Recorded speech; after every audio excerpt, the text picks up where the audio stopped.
Thanks to Outdoor Voices for supporting Mueller, She Wrote. Outdoor Voices makes high-quality active apparel that transitions seamlessly and fashionably from gym life to everyday activities. For 20% off your first order of $100 or more, visit outdoorvoices.com/MSW and enter promo code MSW at checkout. And here's another great podcast for our listeners to check out. It comes from the legendary editor of Vanity Fair and The New Yorker, Tina Brown. In TBD with Tina Brown, Tina sits down for candid conversations with some of the most interesting people around, including Kara Swisher, Michael Douglas, Aaron Sorkin, and more. Subscribe to TBD with Tina Brown wherever you get your podcasts.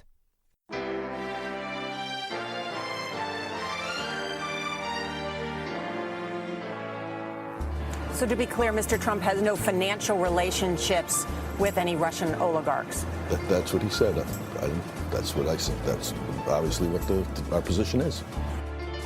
I'm not aware of any of those activities. I have been called a surrogate at a time or two in that campaign, and I did not have communications with the Russians. What do I have to get involved with Putin for? I have nothing to do with Putin. I've never spoken to him. I don't know anything about him other than he will respect me. Russia, if you're listening, I hope you're able to find the 30,000 emails that are missing. So, it is political.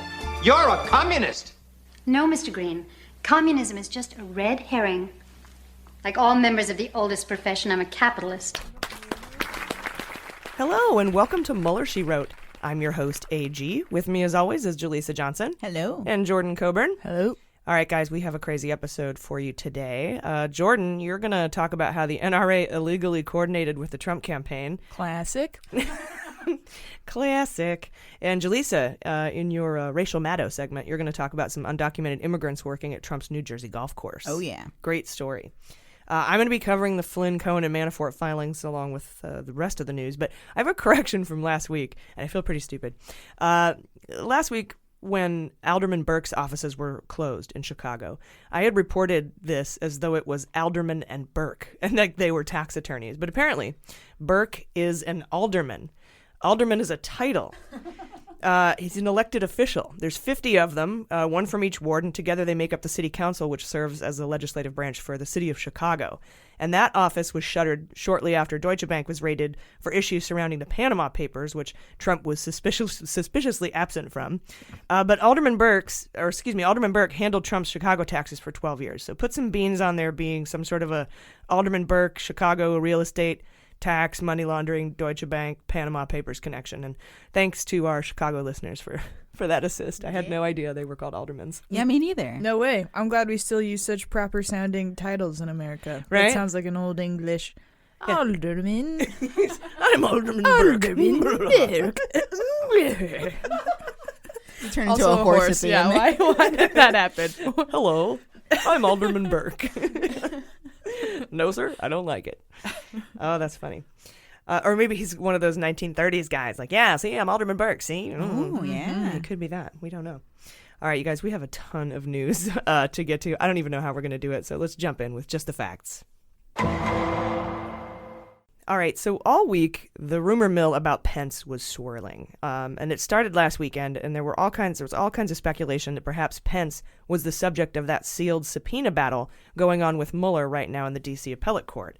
Or that he might resign so Trump can appoint someone not compromised by Russia that could pardon him.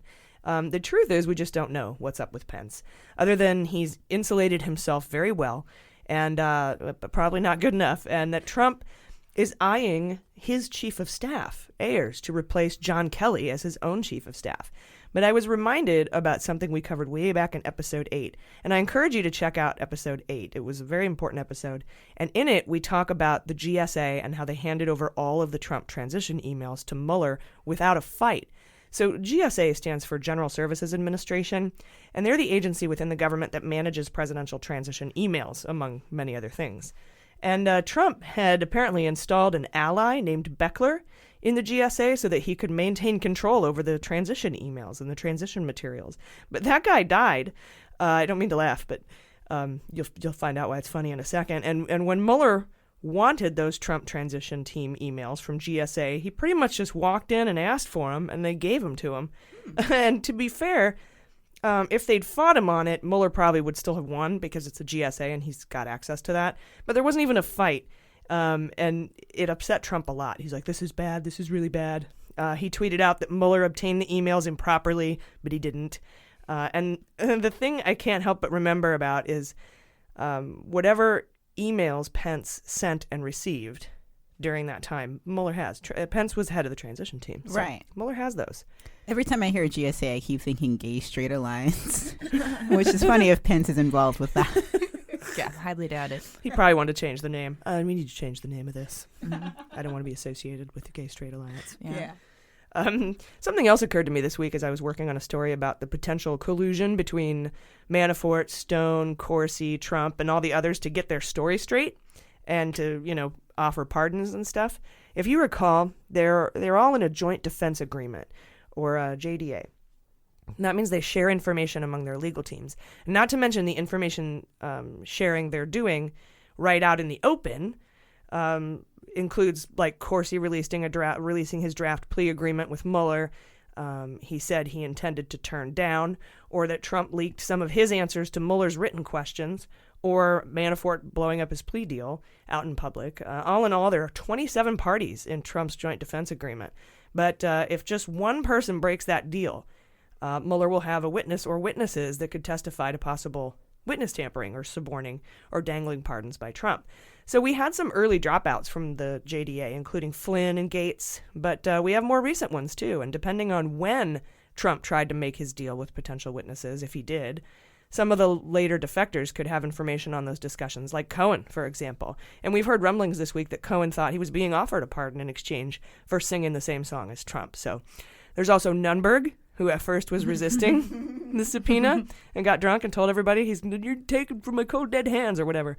And Corsi could defect from Camp Trump too, though he's seemingly still there. But in any case, I'm interested to see who, if anyone, was offered or was aware of an offer like that from Trump, and if they're willing to testify about it. And after talking to Renato Mariotti last week, we know that that kind of obstruction is really hard to prove, but perhaps witness testimony could help with that. So Dangling pardons, yeah, proving that, yeah. Or that they were all trying to get their stories straight. And that happened a little bit this week, also in the Cohen papers, which we'll talk about in the Cohen sentencing memorandums. Am I mistaken when I remember that Corsi is the one who tweeted out all those nasty things about Trump recently? Was that him? That was Credico. Okay, there we go. Because I was like, why would he do that? But okay, I see the difference. Yeah. Yeah, no, Corsi is still like Nunberging it up pretty much, but he hasn't defected yet. Okay. But he's the one who released that draft plea agreement where they were going to offer him probation only in exchange for, his testimony. How is that not illegal? Releasing that document? Yeah.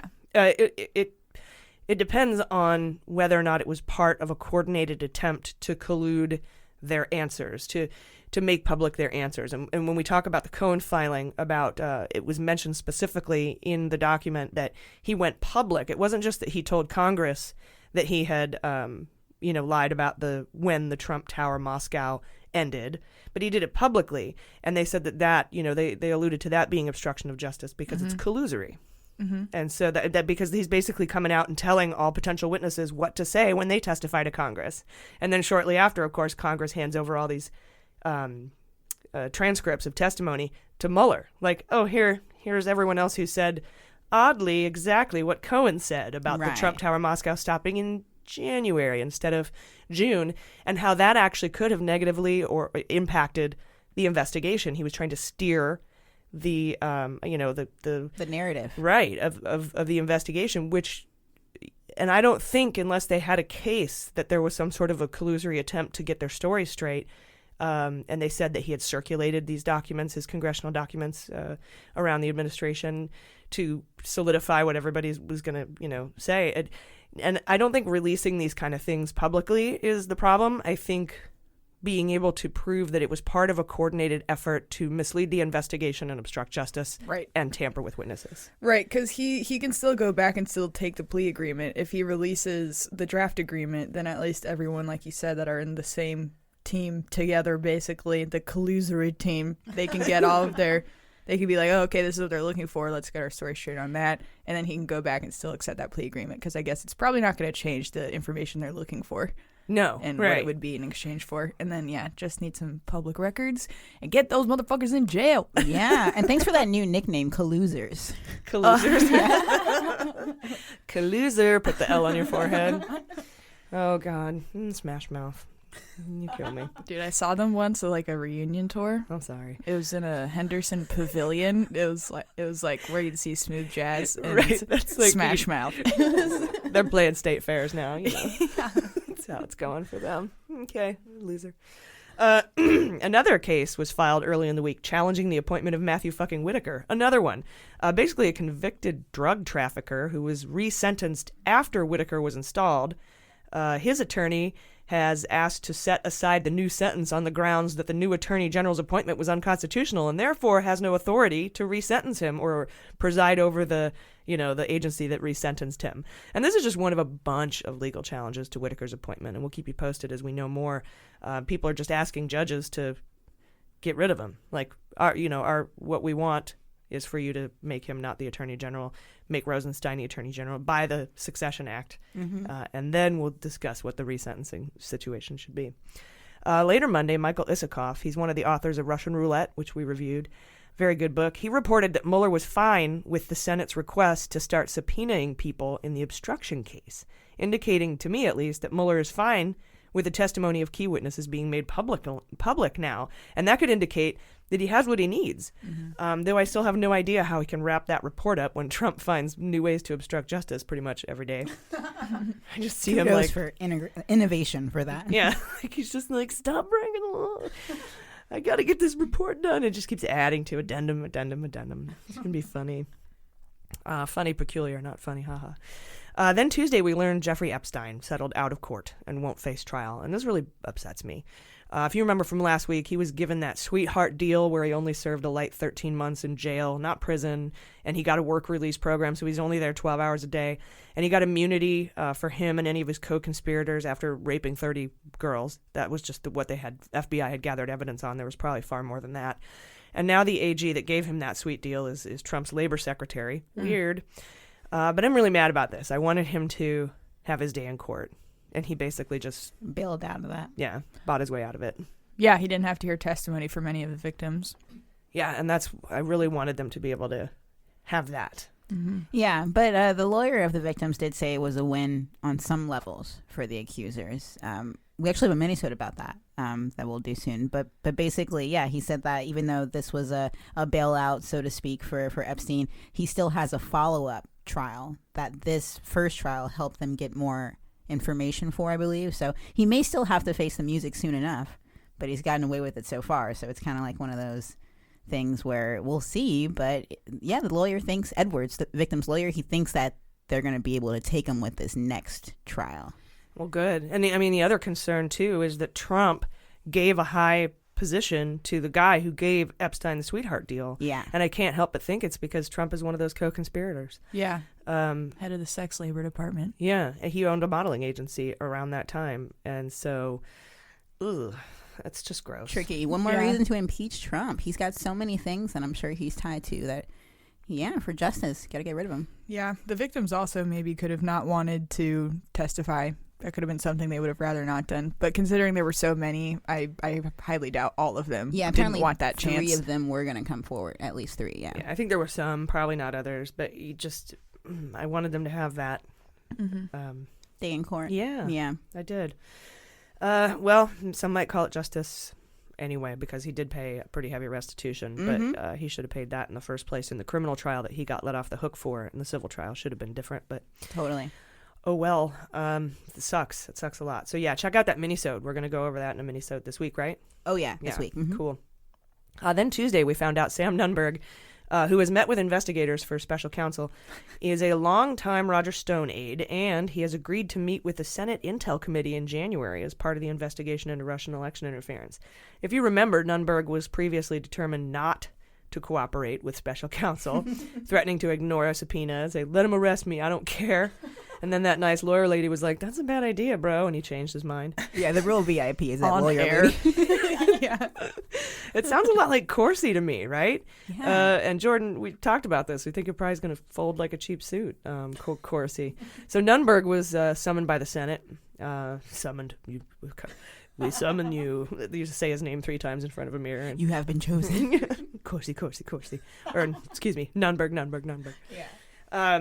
And Roger Stone was also asked for documents. And instead of agreeing to appear like Nunberg, Stone has said he will plead the Fifth, which he didn't need to do because they only asked him for documents. And it was Di-Fi, so she's not quite yet the majority leader. She's not the chair, so she doesn't have subpoena power. So he wasn't subpoenaed, and they just asked for documents. It's not necessarily plead the Fifth when you are asked to produce documents.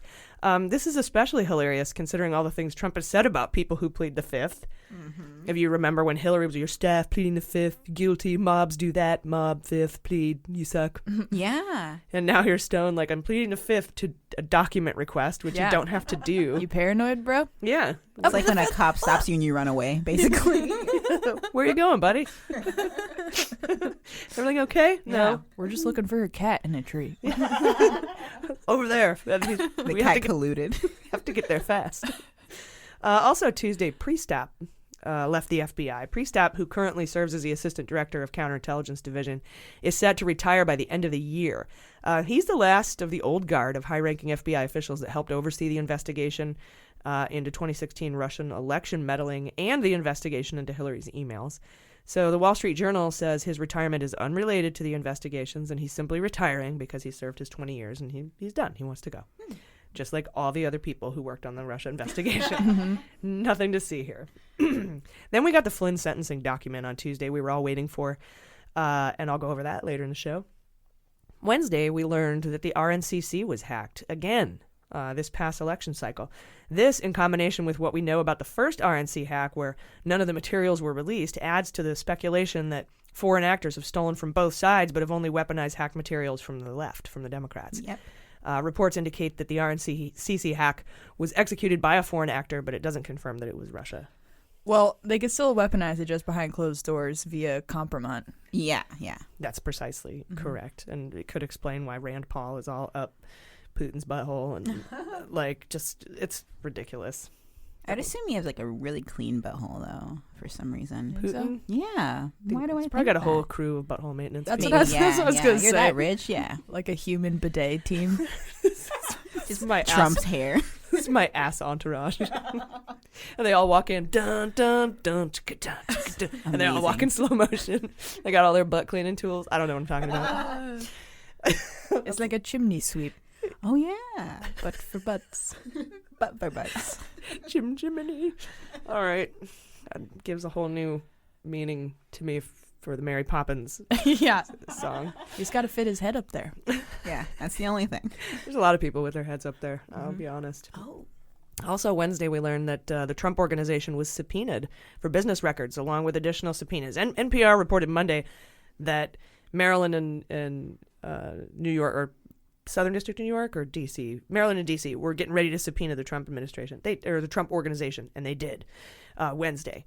So they were subpoenaed for business records, along with additional subpoenas served to a dozen linked entities in a lawsuit challenging Trump's business ties while in office. D.C. Attorney Carl Racine said that he can confirm all Trump Organization entities have been served.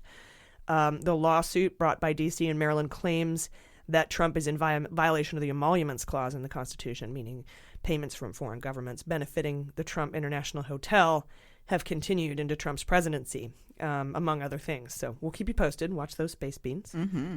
And speaking of violating the Emoluments Clause, we learned Wednesday that a Saudi-funded lobbyist paid for 500 rooms at Trump's hotel in D.C. within weeks of Trump's election.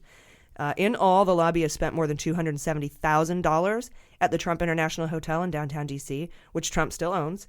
The lobbyists have said they only booked at Trump's hotel because there was a discount. Oh, yeah. That's right. That treason discount.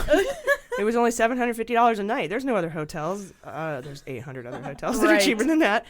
And that they only did it because there was a discount, not to curry favor with Trump. And the quote is, absolutely not. It had nothing to do with that. Not one bit. That's what Michael Gibson says, a Maryland-based lobbyist who helped organize the trips. His lobbying firm being in Maryland could explain why it's D.C. and Maryland state attorneys general that are filing this suit. Oddly enough, the trips were part of an unorthodox campaign that offered U.S. military veterans a free trip to Washington, D.C., all expenses paid. And then they sent these veterans to Capitol Hill to lobby against a law that the Saudis opposed. The veterans were never told they were lobbying on behalf of Saudi Arabia. What the fuck? Or that it was the Saudis footing the bill, adding to the unabashed exploitation of veterans for political purposes, I might add. And speaking of lobbying firms, it was reported Wednesday that the New York Post has said that the feds are ramping up their probe in 2 lobbying firms with ties to Manafort. According to the Associated Press, in a flurry of new activity, Justice Department prosecutors have begun interviewing witnesses related to the Podesta Group and the Mercury Public Affairs Group. It's not that Podesta. Okay. Different Podesta. Got it. This is all related to Tony Podesta and Vin Weber, who did not register as foreign agents for Ukrainian lobbying work done on behalf of Manafort. And also, speaking of that, it's been pointed out to me several times now, and I just haven't learned yet. I keep referring to Ukraine as the Ukraine, which is left over from the former Soviet Union, and it's improper. So I apologize for that. I mean no ill will. I think it comes from growing up and watching ice skating and gymnastics so much in the 80s and 90s. But I'll do my best to stop referring to it as the Ukraine, and I apologize if I've offended anyone. It's certainly not intentional. Thanks to everyone for pointing that out. Keep doing it, because I can't stop. Yeah. Jaleesa and I have age privilege. We never even knew that was ever a thing. Exactly. Yeah, I had no idea.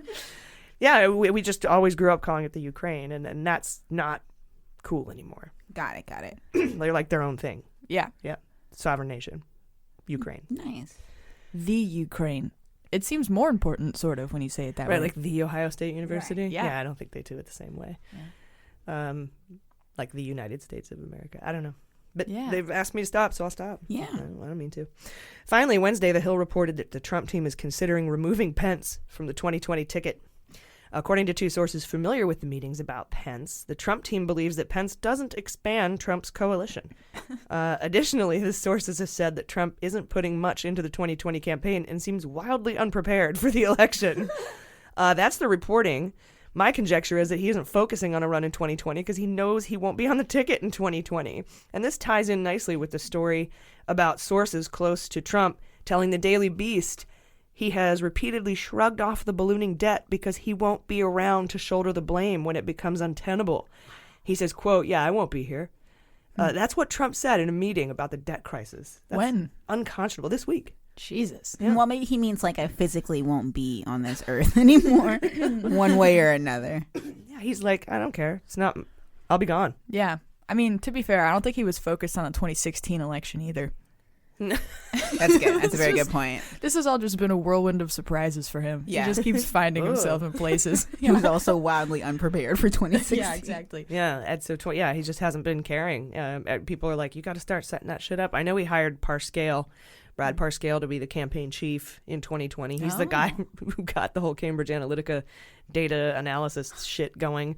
I think he's going to be indicted, so I don't think he's going to be able to run any campaigns. Although that seems to be a trend with his campaign managers being criminals. So yeah, true. America has this dynamic with Trump, like that girls have with emotionally absent men, where you like want them to love you, so you're like, love me, but they're like, I don't even care. Yeah. And then you just invest so much in them and you elect them as president of the United States. Yeah, dude, it makes them more powerful. You deserve more. We deserve better, America. Yeah, I don't know how he's gonna get 2020 going when all of his dudes are gonna be indicted. Somebody actually said if Trump wants Hillary to go to prison so bad, he should have hired her to be on his campaign. That's funny. That was a good tweet. Maybe being unprepared is his strategy. That's what I'm saying. People like it. Yeah. Worked for him, I guess, before, but I think he was pretty well prepared in the Russian collusion part of it. True, right. He seems like it at least. Yeah, I think he knew. But We'll find out. Not yet, not this week, but we'll find out eventually. Every week we'll say that. Just tune in next week. Just keep sticking with us. Stick with us. Hang in there. It'll come out. It will. Yeah, one day we're like, it's here. As will all the redactions in the memos that came out, the sentencing memorandums and documents that came out this week. So we'll be going over that later in the show. And I can't wait to talk about those. But Yeah, that'll be a fun day, fun episode in the future. Oh, when his full report comes out, I'm talking about today. Yeah. Oh, yeah, that too. Yeah, so there's a lot of meat on the bone. It's not all the meat, but there's some of it. So stick around. We'll be right back. Hey, Mueller junkies. We want to thank Outdoor Voices for supporting our podcast. Outdoor Voices believes that harder and faster and stronger is not necessarily always better. So they design gear for doing things, being active, and just kind of being casual. And their stuff is great because it's versatile to go from working out to hanging out. They use this great material that wicks sweat. My favorite is their signature textured compression.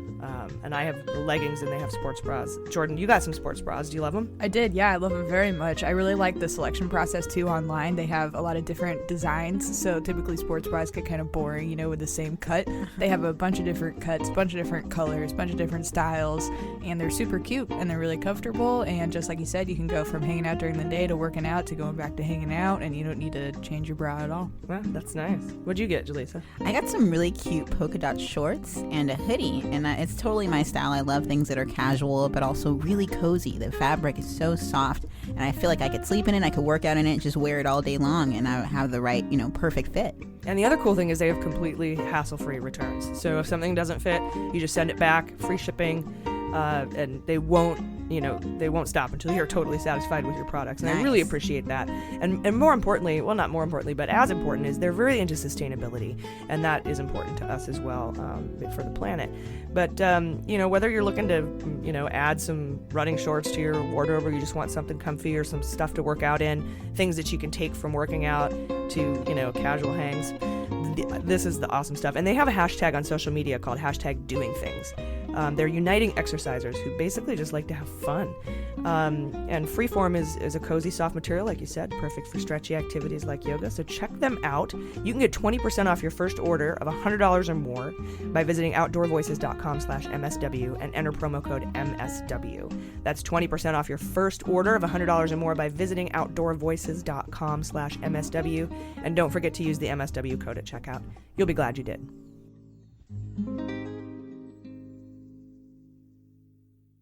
All right, guys, welcome back. We're on Thursday, when we learned Ecuador says that Britain has provided sufficient guarantees that Assange would not be extradited to a country where he would face the death penalty, and they're ready to let him go. I keep wondering what's going to happen to his cat. The reason we might not have seen the Stone indictment could be because Mueller is waiting for an agreement with the UK to extradite Assange before he unseals the charges. I thought about that. That's conjecture, by the way. There may be several other factors affecting the delay in the Stone indictments, including the Mueller subpoena battle. Andrew Miller, the house painter who did his scheduling, Stone scheduling, he's fighting the constitutionality of Mueller's appointment. He'll lose in that subpoena battle. And maybe there's even a push to get Corsi to go to Nunberg and flip on Stone. In other Assange news, The Guardian reported Thursday that Mueller is examining Ted Malloch's appearances on the Kremlin-controlled Russian television RT. Mueller's investigators have asked Ted Malloch, the London-based cutout that Corsi used as a go-between for Stone and Assange while he was talking to Trump late into the night. They're asking him about his appearances on RT because RT has a close relationship with Assange. The story also reveals that RT staff met with Assange the same day Corsi emailed Stone. I'm sure this is all part of the Roger Stonehenge investigation and the possibility that he was the linchpin between WikiLeaks and the Trump campaign. I'm sure all or most will be revealed when we finally get the Stone indictments. But again, that could be delayed for several reasons. And one of them could be that secret subpoena battle or the Miller subpoena battle or waiting for Assange to be extradited or at least free to be extradited to the United States before he unseals those indictments. Yeah. I think they're already sealed. I think they're already existing indictments. Yeah. They're just sealed. Mm-hmm.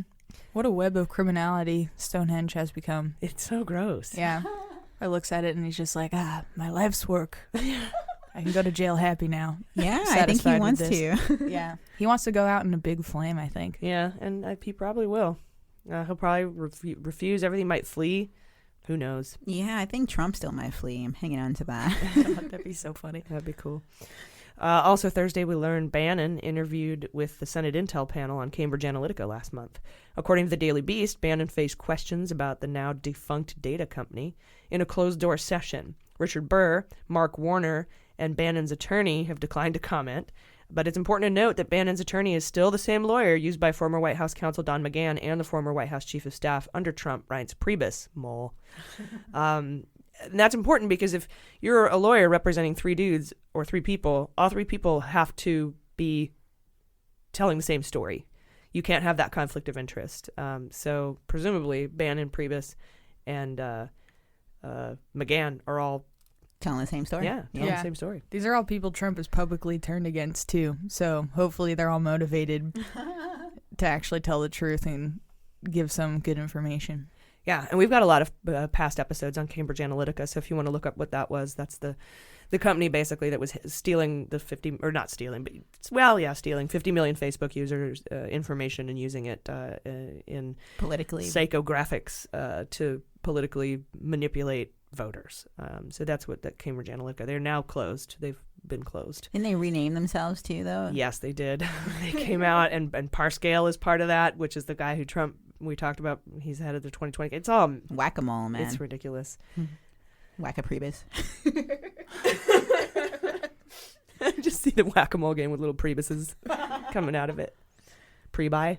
Oh, pre-buy. I like that, yeah.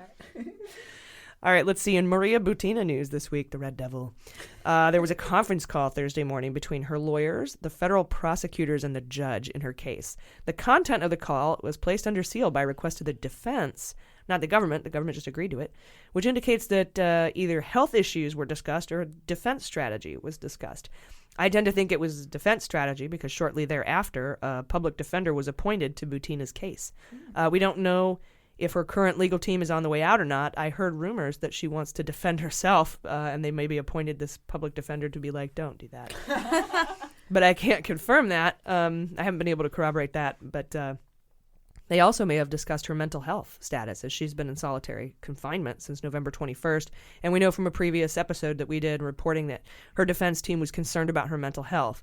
Health issues and defense strategy seem to be two of the main reasons that hearings are placed under seal. Because the health stuff is falls under HIPAA, Health Insurance Portability and Accountability Act, basic Privacy Act for health stuff. Yeah. But we also learned from the hearing that they're no longer pushing for a subpoena, and Butina's hearing previously scheduled for December 18th has been canceled, which says to me she's cooperating. Mm-hmm. Yeah. So keep that in mind for your Fantasy Indictment League draft this week. In related news, we learned Thursday that Paul Erickson, Butina's Republican boyfriend, Beauty and the Beast guy, has received a letter saying he can expect to be indicted under Section 951 of the U.S. Code, a law barring people from secretly acting as agents of a foreign government. This is less than full espionage and is typically referred to as espionage light, but it's more than just failure to register as a foreign agent. The letter also said he could be indicted for conspiracy. To watch for Paul Erickson indictments in the Butina case. Poor NRA beard. Yeah, right. Maybe they'll let them share a cell together. Oh, yeah. Gross. To finally be together. And even though this is outside of the Mueller investigation, I say it would count toward the Fantasy Indictment League because it's related to Russian interference in the 2016 election. More news Thursday that Trump is considering William Barr as the leading candidate for Attorney General, replacing Matthew fucking Whitaker. Barr served briefly under Papa Bush in the early 90s. He said some disparaging things about the Mueller probe. So there's that. We have to keep that in mind. And speaking of Whitaker, this week the Department of Justice offered some guidance on his oversight of the Mueller probe, but then not really. In a report by the Washington Post Friday, the Justice Department has received requests for advice and issued guidance concerning Whitaker's involvement in the special counsel's investigation of Russian interference, according to department records. The records' existence shows for the first time that the issue is a point of discussion within the Justice Department. The Justice Department is acknowledging they found the records in response to a FOIA request, that's a Freedom of Information Act request, filed by Lawfare, who shared the response with the Washington Post. So Lawfare asked for all records of requests for advice, authorizations, determinations, guidance, and all requests for advice, authorizations, determinations, and guidance, or legal issues arising from Whitaker's appointment, along with anything the Justice Department had provided regarding ethical or legal issues arising from Whitaker's role. So he's basically like, give us everything you got on Whitaker. And all the requests and advice that you received about him. And the office responded. They said they found 13 pages of such records, but were withholding those documents, citing a legal exemption that allows the government to keep private any internal communications that might be protected by attorney-client privilege or could be considered deliberative in nature. So basically, lawfare asked, justice says we have some, but you can't see them. Yeah, classic. That old chestnut. Mm-hmm. Then some great reporting in the Trace and Mother Jones about NRA and Trump running a seemingly coordinated ad campaign, which is illegal, came out. And Jordan, you have that story for us later. I do, yeah. Then do you guys remember the U.S. v. Gamble? Yeah. It's a case about the guy who went to prison and then was charged for the same crime in state court, and everybody was worried that if the dual sovereignty doctrine were overturned, that Trump could pardon folks in the Mueller probe and they wouldn't be able to be tried again in state court. Right. And everyone was freaking out, and I told everyone to chill. Well, chill, because the oral arguments in the Gamble case this week indicate that SCOTUS is in no mood to overturn the dual sovereignty doctrine, and the rule should remain in place, meaning that folks like Manafort and Trump can still be charged in state court for crimes they were charged for in federal court. They haven't made their ruling yet. That's not until the summer, but the justices made clear that they didn't seem like they wanted to turn over this rule. Even Kavanaugh was like, that's kind of dumb. Yeah. All right. Yeah. I mean, I want to shit on him every time I hear his name, but in this just case, trying I to, guess he's being reasonable. yeah. Yeah, and also it just seems like a lot could happen between now and the summertime. So I wonder if they're open to changing their mind at all too. No, I mean, probably not. Usually they have the arguments and then that's it. But and then they come out with their decision. But I mean, they have that whole time to come up with their decision. But basically they were like, this is a 100-year-old rule. It's been upheld over 30 times by precedent and other judges. So, you know. That was RGB. How is she doing, by the way? I haven't heard a health update in a while. Good. Back on Cool. the bench. Nice. Being a badass. Benching 120, probably. Dude, I can't even do that. She probably benched more than me for sure. Yeah. In a weird twist this Thursday, we learned that Brian Benchkowski, the guy Trump appointed to run the criminal division of Main Justice that also represented Alpha Bank after it got caught communicating with the Trump Tower server, recused himself from the Mueller probe, or was recused. During his confirmation hearings in July, senators voiced concerns about his ties to Alpha Bank, and a recent letter sent October 18th from Assistant AG Boyd told senators that Benchkowski is currently, quote, screened off from any matters regarding the Mueller probe. Cool. Yeah. I feel like as things are ramping up and more people are getting closer and closer to being indicted, I see people being more reasonable in other arenas. I don't know if that's to be like, yeah, I don't know, like Trump even is doing things that he would have never done months ago. Like canceling with Putin. Yeah, exactly. If Stuff Putin like didn't that. cancel Or with him. coming out with public statements saying that the reason he canceled is because of, Putin seizing those Ukrainian ships or something, or Yeah. right? What he Yeah, he's saying because of the Navy thing that happened. that was what he gave as a reason. It's like they're just trying to. And then to not do a press conference to respect Papa Bush. Exactly. Yeah. They're trying to behave.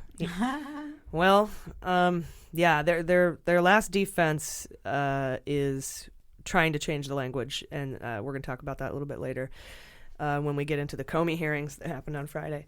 There's so much news. Oh, my gosh. And new reporting from CNN emerged Thursday saying Andrew McCabe, my boyfriend, former acting director of the FBI, had opened up an obstruction investigation into the Trump administration after Comey was fired. And we knew that, but it turns out him and Rosenstein weren't buddies. McCabe was upset about Rosenstein overseeing the Mueller probe after having written the memo that Trump used as an apparent excuse to fire Comey, saying he mishandled the Hillary email investigation. So the actions of Rosenstein are at odds with the McCabe memos that we talked about several weeks ago, saying Rosenstein wanted to wear a wire when he was talking to Trump, and Rosenstein maintains he was joking. But I'm sure we'll find out as the obstruction case becomes public. If I were you, though, I wouldn't look for any resolution that would be degrading to the FBI. So the actual nature of these internal discussions may never see the light of day.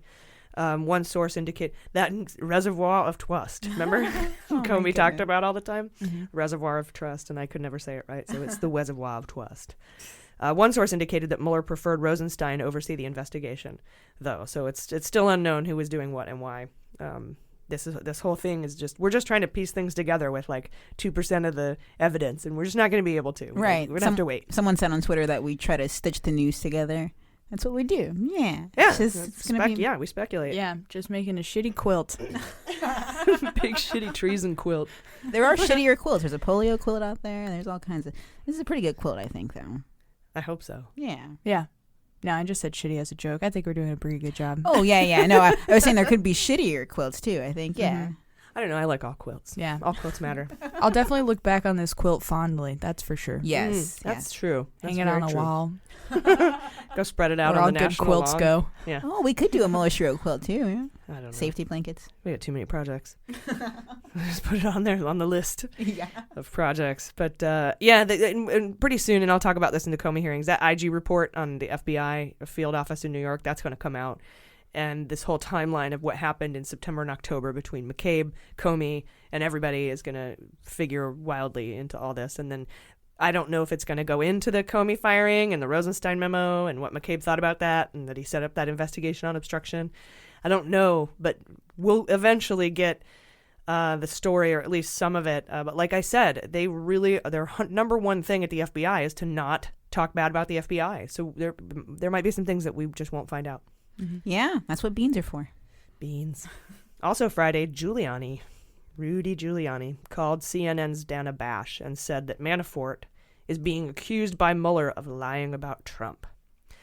Specifically, that Mueller says Manafort lied about Trump, knowing of the Trump Tower meeting. Oddly, nothing about that came out in the Manafort filing, which I'll cover later in the show. But that says to me that Trump's team did not know what was in those filings ahead of time, which means that maybe Matthew fucking Whitaker isn't getting shit, which pleases me. That's all conjecture, but Rudy likes to seem to come out and lube the truth, like we've always talked about, with filings that are going to come out, like whether he says, yeah, he knew about the payments to the Playmates, or, and change the whole story that they've stuck with. And that's kind of what he does, that he's the punching bag for the, for the legal team. And he seemed to think, or at least I don't know why he would talk about Trump knowing about the Trump Tower meeting and Manafort and lying and all that stuff, if he didn't think that was going to come out in the Manafort filing. Exactly. Which means he didn't know what was in it. That's amazing. That makes me happy. Friday, we learned that Chief of Staff John Kelly is not only likely to resign, but that Kelly has spoken to Bob Mueller over the last few months about obstruction of justice. According to CNN, John Kelly was a witness to Trump asking Don McGahn to publicly denounce the New York Times article saying that Trump wanted to fire Bob Mueller. McGahn refused to do so at the time, so Mueller went to Emmett Flood. Mueller recently went to Emmett Flood, the current acting White House counsel, and said he needed to interview Kelly about the incident. And Flood said no, not unless you can prove he's the only one that can answer those questions and that it's absolutely necessary. Those are the two criteria you have to meet in order to have that conversation. And it seems Mueller provided the proof needed to indicate Kelly was the only one who could prove or provide that information, so Flood was forced to allow him to answer a negotiated set of questions about the incident. Mueller also asked Kelly about Trump telling McGahn to fire Mueller, and this testimony from Kelly is meant, presumably, to corroborate what McGahn has told Mueller's office, who spent 30 hours talking to them. And this shows how Mueller is really taking advantage of the disorganization inside the Trump White House. Yeah.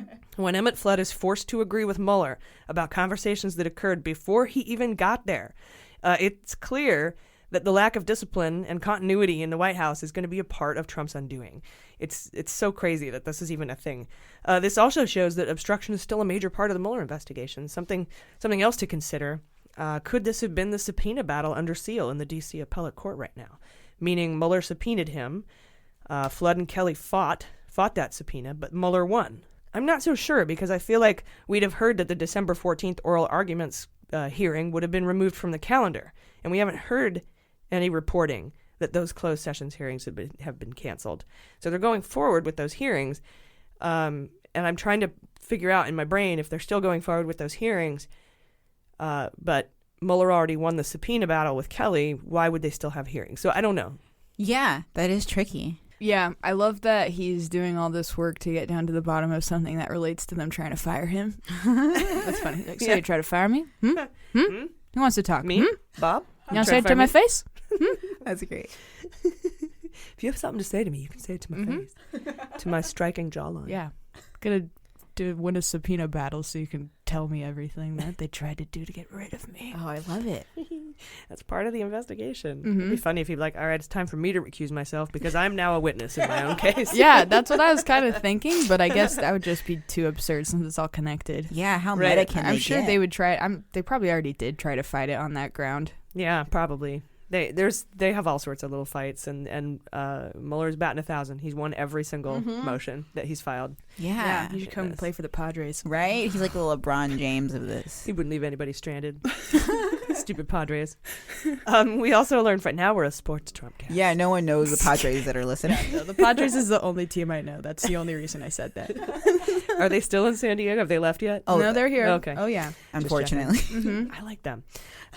We also learned Friday that Trump is nominating William Barr, as I said earlier, to be the next attorney general. CNN said to be his next attorney general. And I take issue with that phrasing because the attorney general is not his. The AG is ours. He's the AG of the people. And I wish CNN would take care to word things in such a way so as not to indicate that it's Trump's attorney general.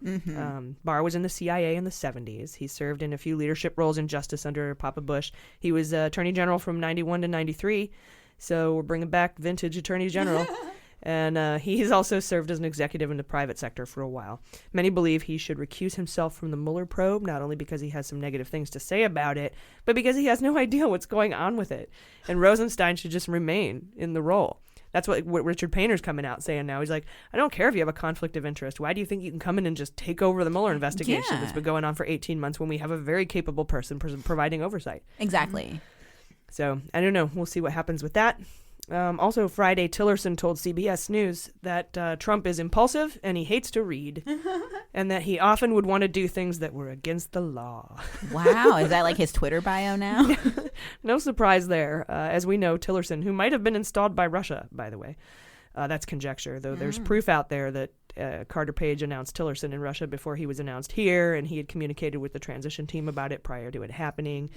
And I think that there was some sort of connection with McFarland and Butina and Flynn and all that. Yeah, he definitely wasn't qualified, that's for sure. With the appointment of Tillerson. Yeah. And now Trump's out on Twitter saying Tillerson's, what did he say? Dumb as a rock. Dumb as a rock. Yeah. And I couldn't get rid of him fast enough. It's like, you hired him. He always says that. He said it about Omarosa and countless other people, like as if he is admitting that he sucks at choosing people. Yeah, well, my tweet to him was, you're acting like you didn't hire him. Was it Putin that hired him? Because you're acting like you didn't hire him. Yeah, he just had to let him serve out his contract and fire him as soon as he was allowed to. He's a free agent now. Yeah. Our book club, I should say, that we're reviewing, Fear by Bob Woodward. There's a lot of good stuff in there about Tillerson and how he thinks Trump is a dumb box of rocks. Yeah. Remember when Tillerson, when he was being really disrespectful to all of the essentially like essential people in our National Security Council, he's like, I'm not going to work for this guy anymore. He's disrespecting all these people that actually have credentials and are, like, even know what they're doing. Better. Yeah, he was the one who called him a fucking moron, according to some reports. That's right. Many reports, and he's never denied saying that. Yeah. He's never denied it. So. Maybe Trump thought a guy named Rex would be better at, like, fetching for him and doing his bidding. Yeah. He's got a dog name. I like that. Rex, I need someone that has shorter arms than me. T-Rex. I love it. Won't make me feel insecure about my small hands. Oh, Rex T. There you go. That's a new nickname. We have a nickname for Tillerson's, Rex T. Okay. Right. I like it. Small hands. Can't stab out his own eyes. That's why Trump liked him. Yeah, right? And of course, then Friday, the Cohen and Manafort filings came to light, and we'll go over those later in the show. Finally, guys, Comey testified for 6 hours behind closed doors on Friday, while Republicans emerged tight-lipped. Comey, which is bad news for them always, otherwise they come out blabbing. Comey came out and said, quote, I don't understand why we couldn't have done this publicly. And also, when you read the transcript, you'll see we're talking again about Hillary Clinton's emails, and I don't think we needed to do this at all, basically. He's like, I'm tired of damn emails. Some issues they touched on were biases in the FBI about Donald Trump, the origin of the Trump-Russia investigation, and also the surveillance on Carter Page. Also, Hillary's email investigation, particularly why Comey closed the case. Democrats said it was a waste of time, this whole hearing, but Republicans plan on having Comey back again because he couldn't answer a lot of the questions because they're part of open and ongoing investigations. When are you going to get the message? Comey tweeted after the hearing, today wasn't a search for the truth, but a desperate attempt to find anything that can be used to attack the institutions of justice investigating this president. They came up empty today, but we'll try again. In the long run, it'll make no difference because facts are stubborn things. That's a thing he likes to say. It's beautiful. There's another hearing in 2 weeks. It's important to note the Republicans will only hold the majority for the next few weeks, so they're running out of time. So they're going to amp it up, I bet. Yeah, some of the highlights of the transcript include Comey's assertion that he saw zero evidence of bias in the FBI investigation, including Page and Strzok. Lisa Page was the attorney and Strzok was the guy. They texted back and forth about, they hated everybody pretty much. Hillary, Bernie, Trump, they hated everyone. The cornerstone of the defense of Trump is that there's a corrupt deep state group of radical liberals in the FBI that were hell-bent on investigating Trump and exonerating Hillary. But that argument holds no water because Strzok actually helped with the reopening of the Hillary email investigation 11 days before the election, and he could have easily leaked that Trump was under investigation, but no one ever did. If you wanted to wreck Trump's chances, all you had to do was leak that he was being investigated by the FBI, and no one ever did. But they sure as hell came out and said Hillary was, we have to reopen that investigation. Mm-hmm. Then the Republicans kept trying to get Comey to say that collusion and conspiracy are synonymous, seemingly gearing up for a semantics battle when the bombs start dropping. Yeah. They can't argue the facts, so they're going to try to taint the language. Mm-hmm. And Republicans have a history of doing this. We talked about this last week, like referring to family reunification as chain migration, or the estate tax as the death tax, or advanced medical directives as death panels. And now they're trying to confuse people into thinking that collusion equals conspiracy, but it doesn't. And Comey wouldn't budge on that point. Collusion can also mean aiding and abetting, and he said that several times. And Seth Abramson did a great thread about this on Twitter, so check that out if you get a chance. Something that stood out to me is when Republican Ratliff questioned Comey about Loretta Lynch talking to Bill Clinton on the tarmac. Remember that? Yeah. Which Republicans have been trying to hammer over and over again as a reason Comey went rogue and didn't include Lynch in his decision not to prosecute Hillary Rodham Clinton, and that's why he should have been fired and why he was fired, which is particularly hilarious because this week Kushner and Matthew fucking Whitaker took a trip together on Marine One. And then Ratliff asked Comey, making false public statements ordinarily is not a crime, correct? And Comey said, that's correct. Thank goodness for a lot of people. Always a funny guy. Yeah. For dad humor, but very cute. Adorable. Finally, we get to the problem surrounding the FBI New York field office. This is what I was looking for. They sometimes refer to the New York field office as Trumplandia. There was a lot of Hillary haters in there. And we often get a lot of flack here on Mueller, She Wrote for having Comey as my homie stickers. Mostly because a lot of folks believe, and rightfully so, that his reopening of the Hillary email case is what cost her the election.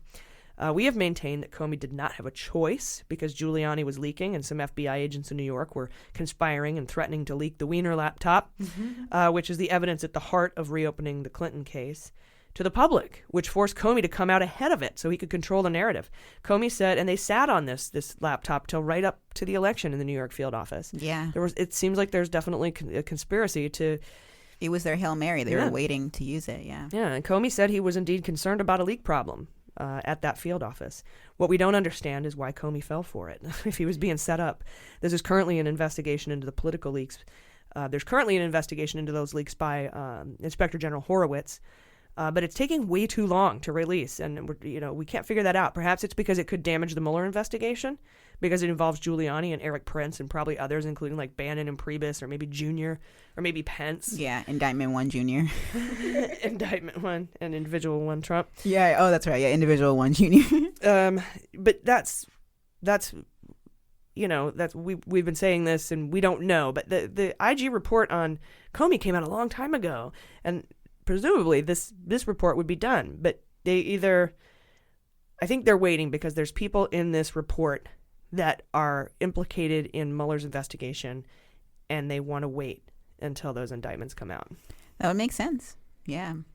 And I feel like Comey probably fell for it because he's so like sanctimonious, as we said before. I think he's the kind of by the book guy that wouldn't see it coming because he goes by the book. And now after he got played, he's like, okay, now I'm going to start playing by my own rules a little more. Like he seemed to speak out more after the fact. Yeah. And the reality is that there was nothing he could do to stop those leaks. Mm-hmm. Everyone's like, well, he was in charge. It's like, yeah, but that's why they're called leaks. Yeah.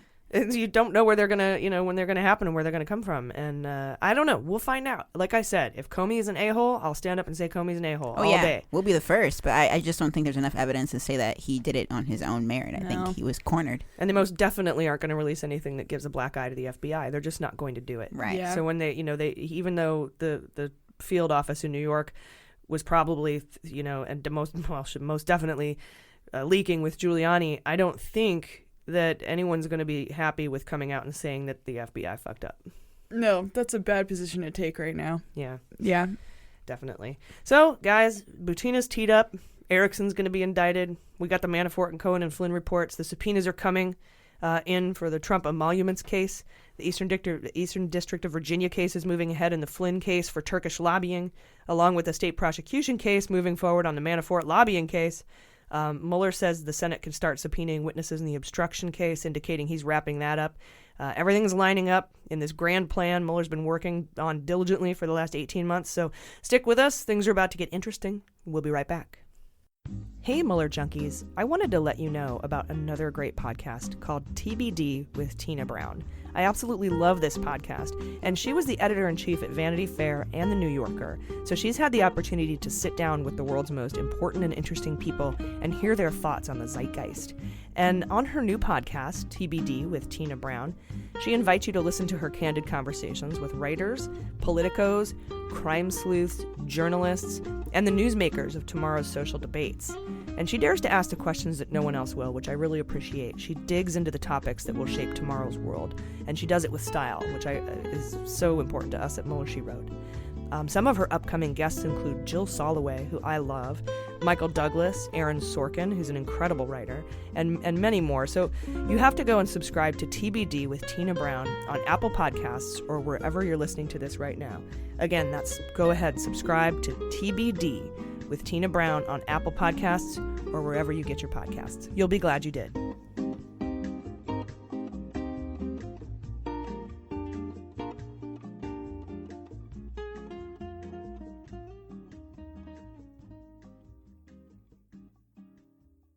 All right, welcome back. Hot notes. All right, everybody, welcome back. It's time for Hot Notes.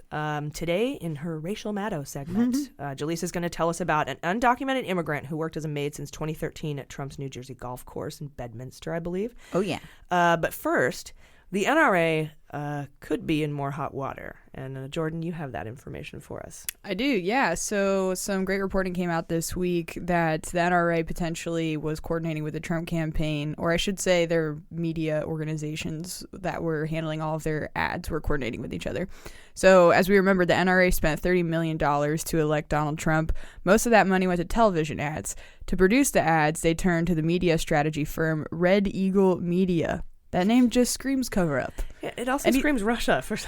Absolutely. It's the classic naming structure of animals, colors, and freedom. It's always the same shit. In late October 2016, the NRA bought up a whole bunch of ad spots for a certain very specific demographic in Norfolk, Virginia. And they were very pro-Trump, obviously, and very anti-Hillary. And around the same time, the Trump campaign purchased a series of political ads in that same area aimed at that same demographic and did so through the media strategy company American Media and Advocacy Group, also known as AMAG. So, AMAG. Yeah. Is that MAGA? Right? Oh, I talk about that. Oh, I talk about that. Yeah. But there goes my riff. It's okay. You can pretend I didn't say it. No, it's fine. No, it's fine. I have more comedic integrity than that. The timing and nature of these ads for the NRA and then the Trump campaign might seem merely coincidental, but it turns out that both of these firms are affiliated with a major conservative media consulting firm, National Media Research, Planning, and Placement. These companies are so intertwined that the ads from both the NRA and the Trump campaign were actually signed off on by the exact same guy, someone named John Farrell. He's National Media CFO. So now the juicy part. This kind of coordination, it's apparently considered to be in violation of FEC regulation, according to experts. The same person that is acting as an agent for one group is not supposed to be acting as an agent in direct coordination with the other. The reason this is so problematic for, ones you can predict yourselves, I'm sure, is that this means that national media was acting through two separate cover agencies, essentially, to bombard the exact same group of people with the same messaging at the same time. This is all apparently in violation of campaign finance law, like I said, and essentially creates this megaphone effect to a certain group of people when you get to coordinate with two separate organizations. That's why it's not okay to do. It's an unfair advantage. Former chair of the FEC, Ann Ravel, said, quote, "I don't think I've ever seen a situation where illegal coordination seems more obvious. It is so blatant that it doesn't even seem sloppy. Everyone involved probably just thinks there aren't going to be any consequences." Yeah, it's almost like they just didn't even realize the laws surrounding PACs and dark money and the donations, and how you can't coordinate with the campaign that you're raising the money for, because we don't know where those donors are coming from. And, right. and when you do something like that, your donations have to be limited to $5,000, and here we've got $30 million. Yeah, and I think even if they were aware, like you were saying, Jordan, they didn't think they would get caught. White-collar crime, we talked about this. It's at an all-time low, 20-year low, I think, like in terms of being actually brought to justice. Prosecuted. Yeah. Right. Yeah. Well, so research discovered that AMAG, that firm that Trump's campaign used, doesn't have a single employee or contact that cannot be found at national media. So if you cross-reference everyone, there's not a single unique actor. So it's almost like the NRA's ad campaign agency that they were using created an offshoot to do Trump's ads. It's more so this parent company, what it looks like, created those two separate offshoots, assigned them to the NRA and then Trump's campaign respectively. So maybe that was their attempt to separate them? Oh yeah, on paper, for sure. But that's the same fucking dude signing off on everything. Exactly. Like, if you look at it, at least hire two other people. Like, just hire two other people and put them over there, and then that would have probably been at least a little less obvious. Yep. Yeah. No, it is so obvious. It's offensively obvious. And that's what you're saying about it. It doesn't even seem That's sloppy. what she was saying. Yeah. They didn't even try. They literally just created these essentially shell firms that they're using to do this. Other major clients, also fun fact, of national media include the RNC and other major GOP candidates, so that's not a surprise there. And if it wasn't already obvious that these groups are all basically the same group, corporate FEC and FCC records for all three groups, this is that parent one and then the two assigned, one to Trump and one to the NRA, records for all of these groups list the addresses of one would be 815 Slater's Lane, and the other is 817 Slater's Lane, a pair of adjacent brick buildings that share a parking lot in the historic Old Town section of Alexandria, Virginia. So 22 Jump Street. Yeah. And 21 Jump Street. Exactly. And they couldn't even get three addresses. They had two addresses for three companies. At least get a one-on-one match. Yeah, they really did not suspect to get caught for this shit. Open one in Delaware, and then open the... Yeah, come on. Try harder. Now, the NRA could have spent as much as they wanted to on Trump, but per federal election law, if an independent group begins coordinating with a campaign and they're sharing information, they lose their independent status and the right to spend as much as they want, and they're now supposed to be held to that $5,000 in-kind donation limit, which they only exceeded by $29,995,000. That's close. Yeah, very close. That's close. I had to get a calculator on that one. I'm not proud. Well, you can let that slide. Yeah. And so the people who work for those consultant firms that are working for two different groups at the same time, for example, Trump and the NRA, they're actually supposed to sign, and this is on the media firm side, not the people within those actual organizations, but the people in the firm assigned to those two different groups. They are supposed to sign a pledge not to coordinate campaign/election information with those two clients, between those two clients. The pledge also serves as a formal acknowledgement that there are civil and criminal penalties for doing exactly what they did. So they did know, because they had to sign a pledge. Yep. And so what's going to happen? Unfortunately, experts believe it's unlikely that any investigations would be started against the NRA or the Trump campaign. Apparently, to do so requires unanimous consent by the FEC's current 4 commissioners. There's supposed to be 6, but there's only 4 right now. And apparently those 4 have been in complete ideological gridlock for a long time. So the chances of them coming to any sort of unanimous vote on that is slim to none. The DOJ also has the authority to launch an investigation, but that is extremely uncommon for them, and there's really no precedent for that. So all of this makes me think that these motherfuckers knew that the chances of them facing penalties was small, so they just did it anyway. It could end up in Mueller's report to the Senate Judiciary Committee, or to the House Judiciary Committee, which is like the Jaworski roadmap that we learned from Watergate. It could put it in there. Yeah. I'm sure Congress can investigate that if they felt the need, because this isn't the only NRA problem that they're having. Right. Exactly.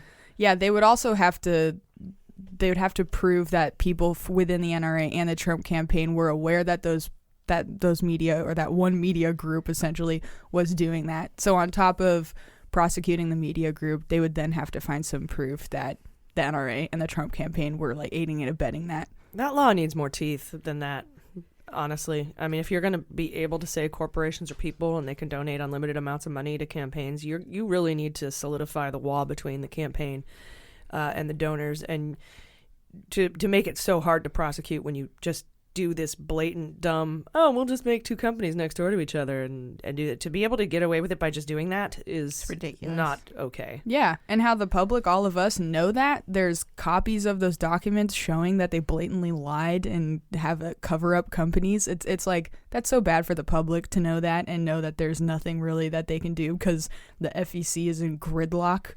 Yeah, they're basically just saying, fuck your votes. We don't, you're like, That's thanks. So bad for morale.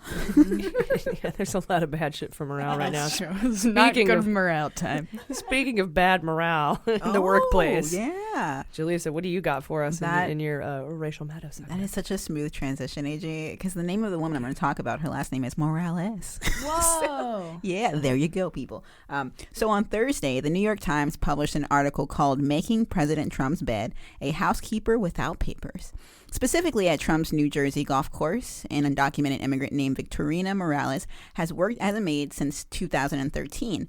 And she said she never imagined to see such important people up close. And in 1999, Victorina left Guatemala and illegally entered the U.S. Just 5 years ago, she began working at Trump's National Golf Club in Bedminster. So Guatemala, so she was in one of those caravans then. Not recently, but one of them. So she definitely has all kinds of just leprosy.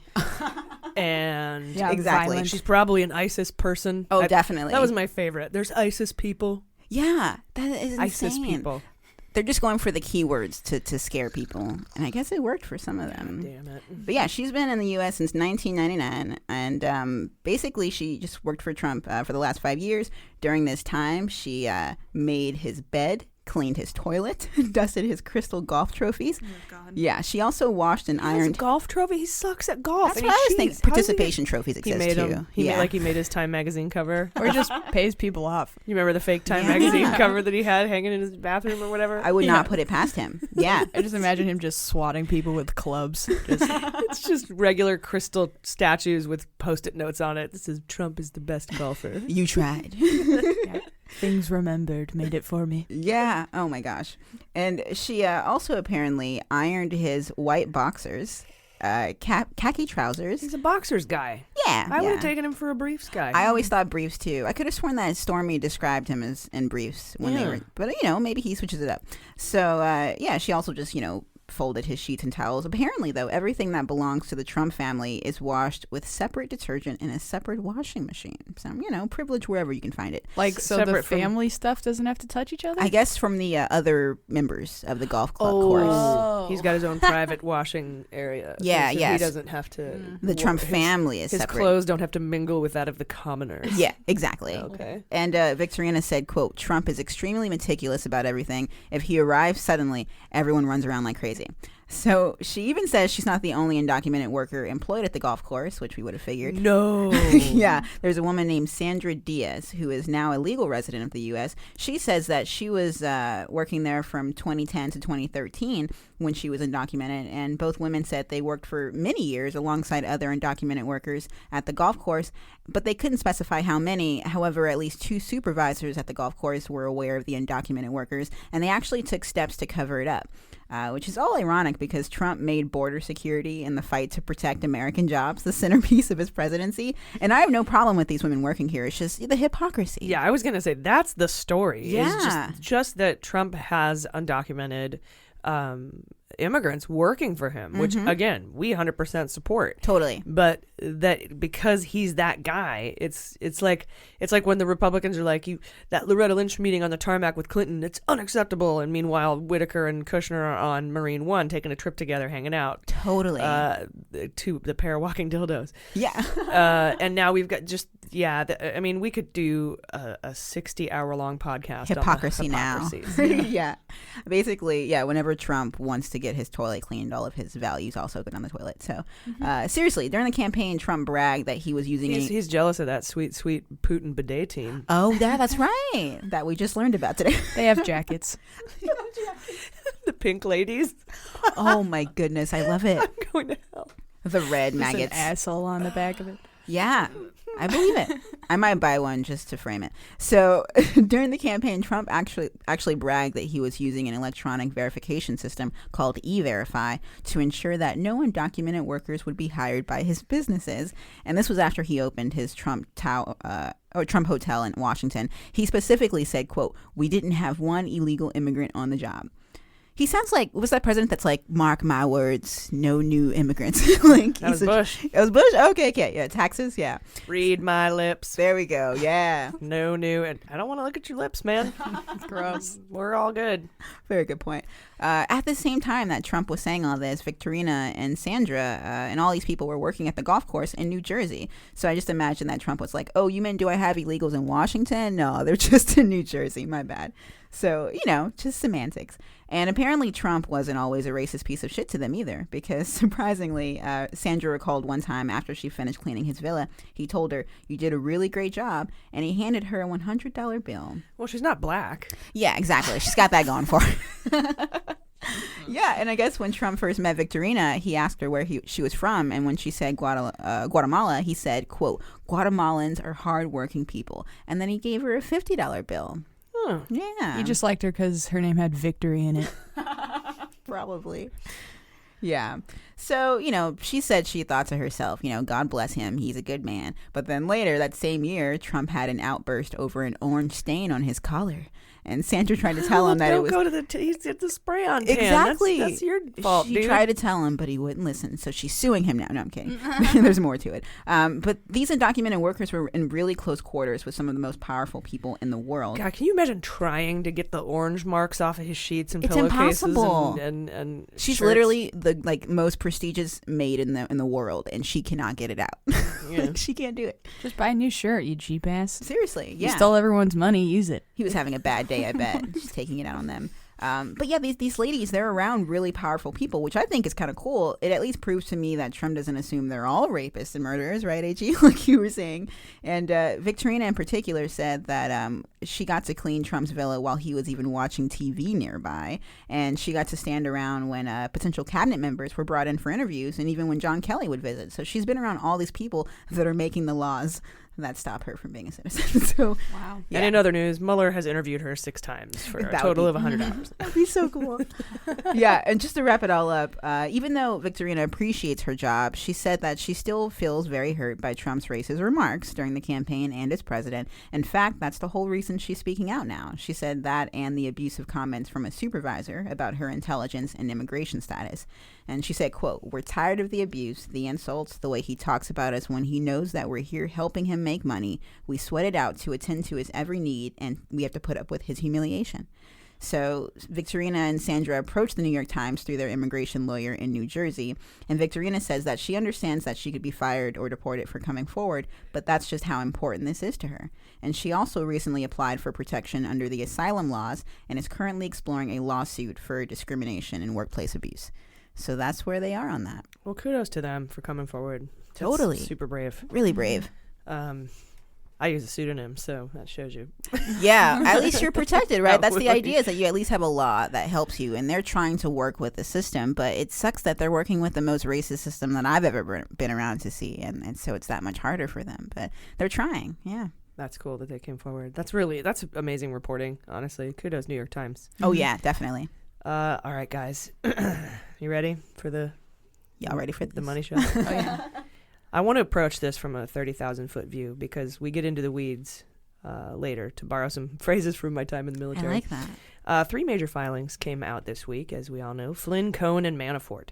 I want to make sure everyone understands the difference between them. The Flynn document is a sentencing recommendation. It says because of Flynn's substantial assistance, we recommend no jail time. The Cohen document is a two-parter: Mueller's sentencing memorandum and the Southern District of New York's sentencing memorandum. And then the Manafort document, however, is not a sentencing recommendation, as we thought. It's a submission in support of the government's breach determination. Basically, here's why we're backing out of our plea agreement with Manafort. And we have all the evidence. If you want to see it in court, just let us know.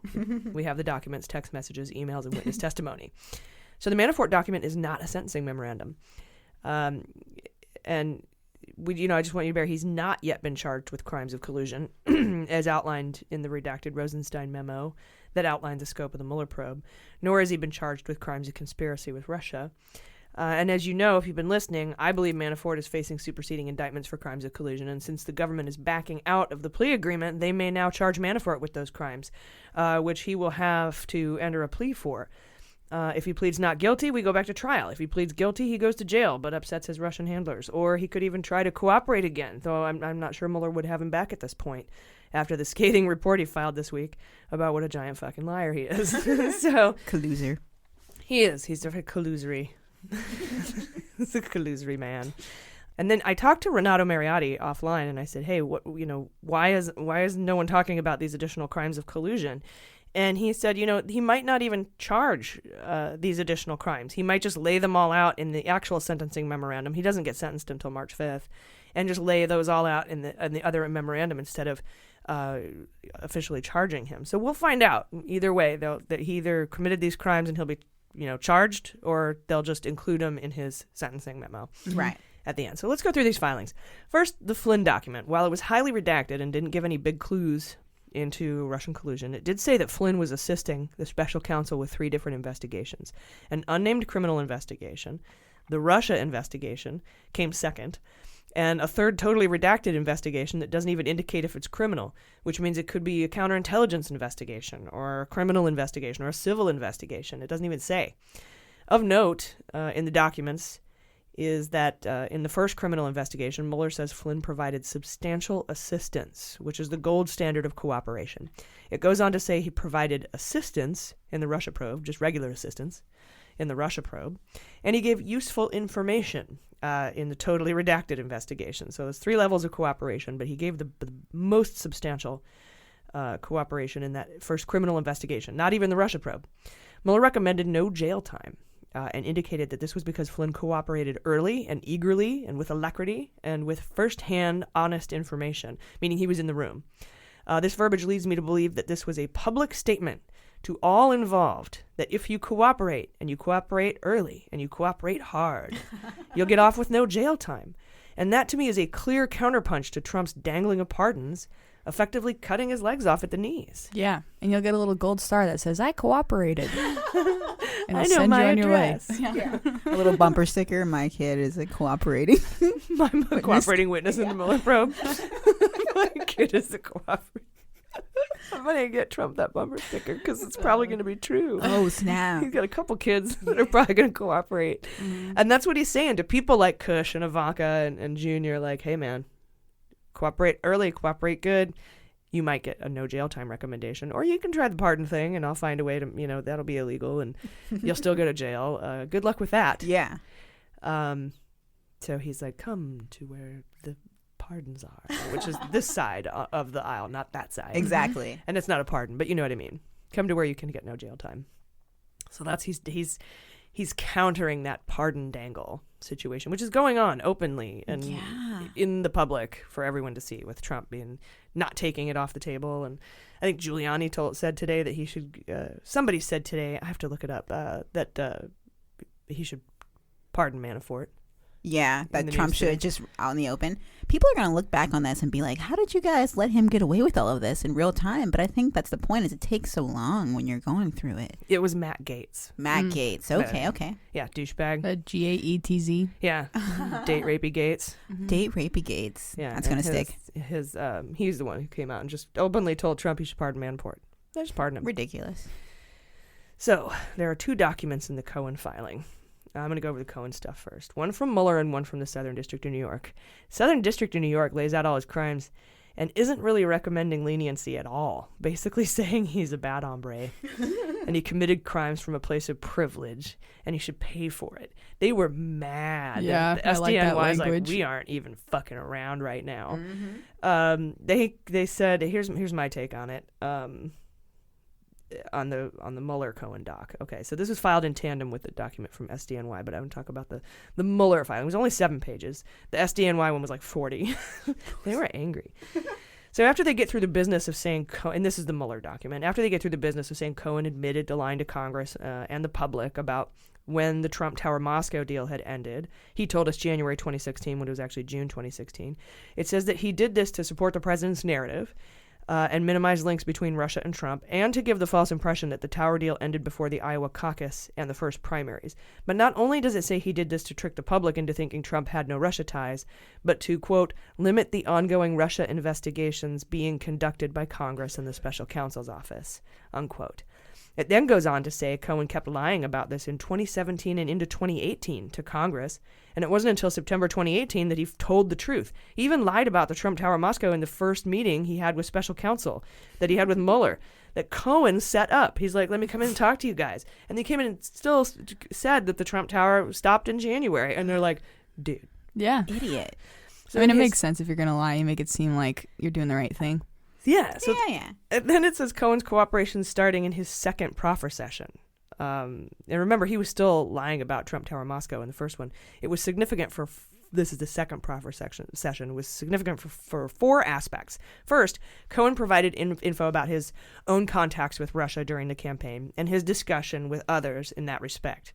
Cohen also provided information about Russian outreach to him, including in November 2015 when he received contact for and spoke to a, quote, Russian national, unquote, who claimed to be a trusted person in the Russian Federation who could offer, quote, political synergy, which sounds collusion-y, and, quote, synergy on a government level, unquote. According to BuzzFeed, that person is Dmitry Klokov, and he made several attempts to set up meetings with Putin and Trump through Cohen, promising such a meeting would have a phenomenal impact, not only politically, but in business as well, alluding to the Trump Tower Moscow. Mm-hmm. So Cohen didn't follow up on that because he was already working. It says this meeting never took place, or Cohen never followed up on this. But there's a footnote that's very important that says the reason Cohen didn't follow up on this is because he already had a Trump Tower deal in the works. Mm-hmm. It's ridiculous, isn't it? So that's really important. He didn't just, wasn't like he didn't take the meeting. Now, it's not when it comes to conspiracy, because you don't have to actually follow through with the Trump Tower Moscow in order for it to be conspiracy. You just have to be you just have to conspire to make it happen. Yeah. So there's that. Yeah, and then he also didn't bring that information to federal prosecutors too, because that's like an attempt at illegally influencing a campaign. Right, and they came to the campaign and said, if the Russians are probably going to try to talk to you guys, and just let us know, okay? Could you? Wink, wink. No. Cohen, the second thing in the 4 things, Cohen provided special counsel office with useful information about a certain discrete Russia-related matters core to the investigation that he obtained by virtue of his regular contacts with the company, which is the Trump Organization, executives during the campaign. That means there's shit he learned by hanging out at the Trump org that's core to Mueller's investigation. So that's interesting. And I don't know if this has to do with maybe going to Prague and the payments for the hackers and all that other stuff that's in the Steele dossier. We don't know yet. Yeah. But again, more in the Steele dossier has been proven. None of it's been disproven. So keep that in mind. I still want to see like a Kardashian-style movie poster for Cohen, like Cohen Takes Prague or something, like with his bags packed and, you know. Oh, like Crossroads with Britney Spears, but with Cohen. Like Crossroads for pardons, or he gets in a pink convertible and goes and talks to Prague. It's beautiful. Eat, pray, lie. That's my new favorite. Eat, pray, lie. And Cohen has a big Julia Roberts wig on. Eat, pray, lie. I love it. The third thing, Cohen provided relevant and useful information concerning his contacts with persons connected to the White House during 2017 and 2018. So this kept going. And then Cohen described, number four, Cohen described the circumstances of preparing and circulating his response to the congressional inquiries about Trump Tower Moscow while continuing to accept responsibility for the false statements in them. This makes it seem to me like the obstruction investigation is alive and well regarding conspiracies to lie to Congress and lie to the public, especially given the news on Kelly, who joined in August of 2017. He didn't come in until August of 2017. And all the cooperation with McGahn. And he used public deception to obstruct justice and not just to mislead the public, if that makes sense. It's important because he didn't just lie to Congress, but he lied to the public. And that is important because it was a message to other witnesses involved in Trump Tower Moscow on how to lie about Trump Tower Moscow. That means everyone else who testified to Congress and lied about the Trump Tower Moscow ending in January 2016, they were basing their stories on what Cohen had said publicly. And that could have been what spurred the Senate to send over that batch of transcripts that you were talking about, Jordan, last week in Hot Notes, from others who may have lied to them. And that could be akin to conspiracy to obstruct. And Cohen's lies also obscured the fact that Trump Tower Moscow was lucrative. Because, you don't come out and say, we could get hundreds of millions of dollars from Russia while I'm running for office. And they hacked the election. That seems weird. That all seems way too coincidental. Yeah, and all despite that, the Supreme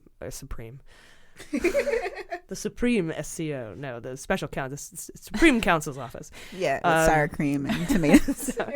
The special counsel's office tells the judge to go ahead and sentence him for the SDNY stuff, but don't add any time for the charge of lying to Congress, because perhaps what he eventually told the truth about could implicate many others in the crime of lying to Congress. We're going to find that out in the coming weeks. It could help him roll people like Kushner or Jr. or Ivanka or Bannon or everyone else who basically said Trump Tower was over early and coordinated their story with Cohen. Yeah, it's going to be the first domino. Yeah. It's a little tell there. That's crazy, you guys. The Cohen SDNY document, the Southern District of New York prosecutors. This one's 40 pages. It's a lot less nice. My favorite thing is on page 33, the word lodestar is used. So, Interesting. Remember the op-ed, the anonymous op-ed? Lodestar Supernova, yeah. Yeah, our episode's called Lodestar Supernova. But they use the word lodestar. Like, why do they keep just peppering that in there? Like, that's just funny to me. Yeah. Or they're trying to tell us something. Or it's the guy. I don't know. Yeah. But they're really into that word. So we already knew that Cohen implicated the president when he pleaded guilty to 8 charges in the Southern District of New York, 6 for tax evasion and two for counts of campaign finance violations, where he said he was directed to do so by the president, basically making Trump an unnamed co-conspirator, unindicted co-conspirator. And that was in August. But last week, Cohen was back in court, and he pleaded guilty to lying to Congress about the Trump Tower Moscow as part of the Mueller investigation. And not with the same prosecutors in the Southern District of New York. These are different. And that's why we have 2 separate documents here. So now all the felonies combined are being heard by the same judge, and Cohen has asked for time served or no jail time. But the Southern District of New York filed a really mad, angry document as to what a giant piece of shit Cohen is. So Cohen is set to be sentenced next Wednesday, December 12th, on all of his felonies. And this document says he committed 4 distinct federal crimes. Quote, now he seeks extraordinary leniency, but the crimes committed by Cohen were marked by a pattern of deception and were evidently hidden from his friends and family. Unquote. So the Southern District of New York recognizes that Cohen provided assistance to the special counsel, and they clarified that Cohen does not have a cooperation agreement. And they say he should not be given credit for a traditional cooperating agreement as a traditional cooperating witness would get. They thereby recommend a substantial term of imprisonment that reflects, quote, a modest downward variance from the applicable guidelines range. So maybe give him a tiny break, but they want to throw the book at him. So SDNY says, we'd be cool with shaving a little time, but this dude's a scumbag. The applicable guideline is 4 to 6 years. Probation department is recommending 3.5. Yeah. They don't have anything to gain from him like Mueller does, so that was smart of the special counsel to shift that over to SDNY, because they don't have to sit there and be like, thanks for telling us all this stuff about an investigation we're not looking into. They just get to totally do whatever they need to do. And a normal cooperating witness would have to tell you every crime he's ever committed in his life and implicate all sorts of people, and that's what SDNY expects when they bring in people like this. So when he's not going to tell them anything but these things, they're like, fuck you then. Yeah. We recommend almost a full jail sentence that you're supposed to face. No. They're mad. They're like this is not, we don't like you. So it goes on to outline his 4 crimes over several years, which include willful tax evasion, making false statements to a financial institution, lying to a bank, to get a loan, illegal campaign contributions, and lying to Congress, of course. They go on to say that what his crimes have in common is that they're all deceptive and they're all motivated by personal greed and ambition. And Cohen was already rich, so it pisses the prosecution off even more than if he were in need, which is a pretty interesting point of view, right? They're actually saying his crimes are worse because he's privileged, and I love that. Yeah, that's really new to me.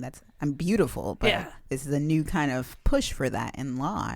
Yeah, I was surprised to see that language in a court document. Yeah, this was for us. Mm-hmm. This was written for us because they're like, the regular American is out there, voting, going to the polls, doing phone banks, knocking on doors, and here's this guy from the shadows influencing elections like an asshole. Yeah. And you're like, yeah, they're listening to the people. I love that so much. That's disenfranchising the voters. Mm-hmm. And that's why it's important, and they're saying that's why this matters in the United States. I completely agree, by the way, sentencing him to pretty much the full extent, at least in the SDNY case, because we've talked about this before. Yeah, he's cooperating now, but he's had an entire history of being a complete crook. For so long. Yeah, and this actually separating it, like you said, leaves Mueller to be a good cop. Yeah. Mm-hmm. Meaning, come, talk to me. Mm-hmm. I won't recommend any jail time for you. Flynn, no jail time. Exactly. Be good and cooperate. Because the cooperation with Mueller is way more important than the cooperation with SDNY, I think.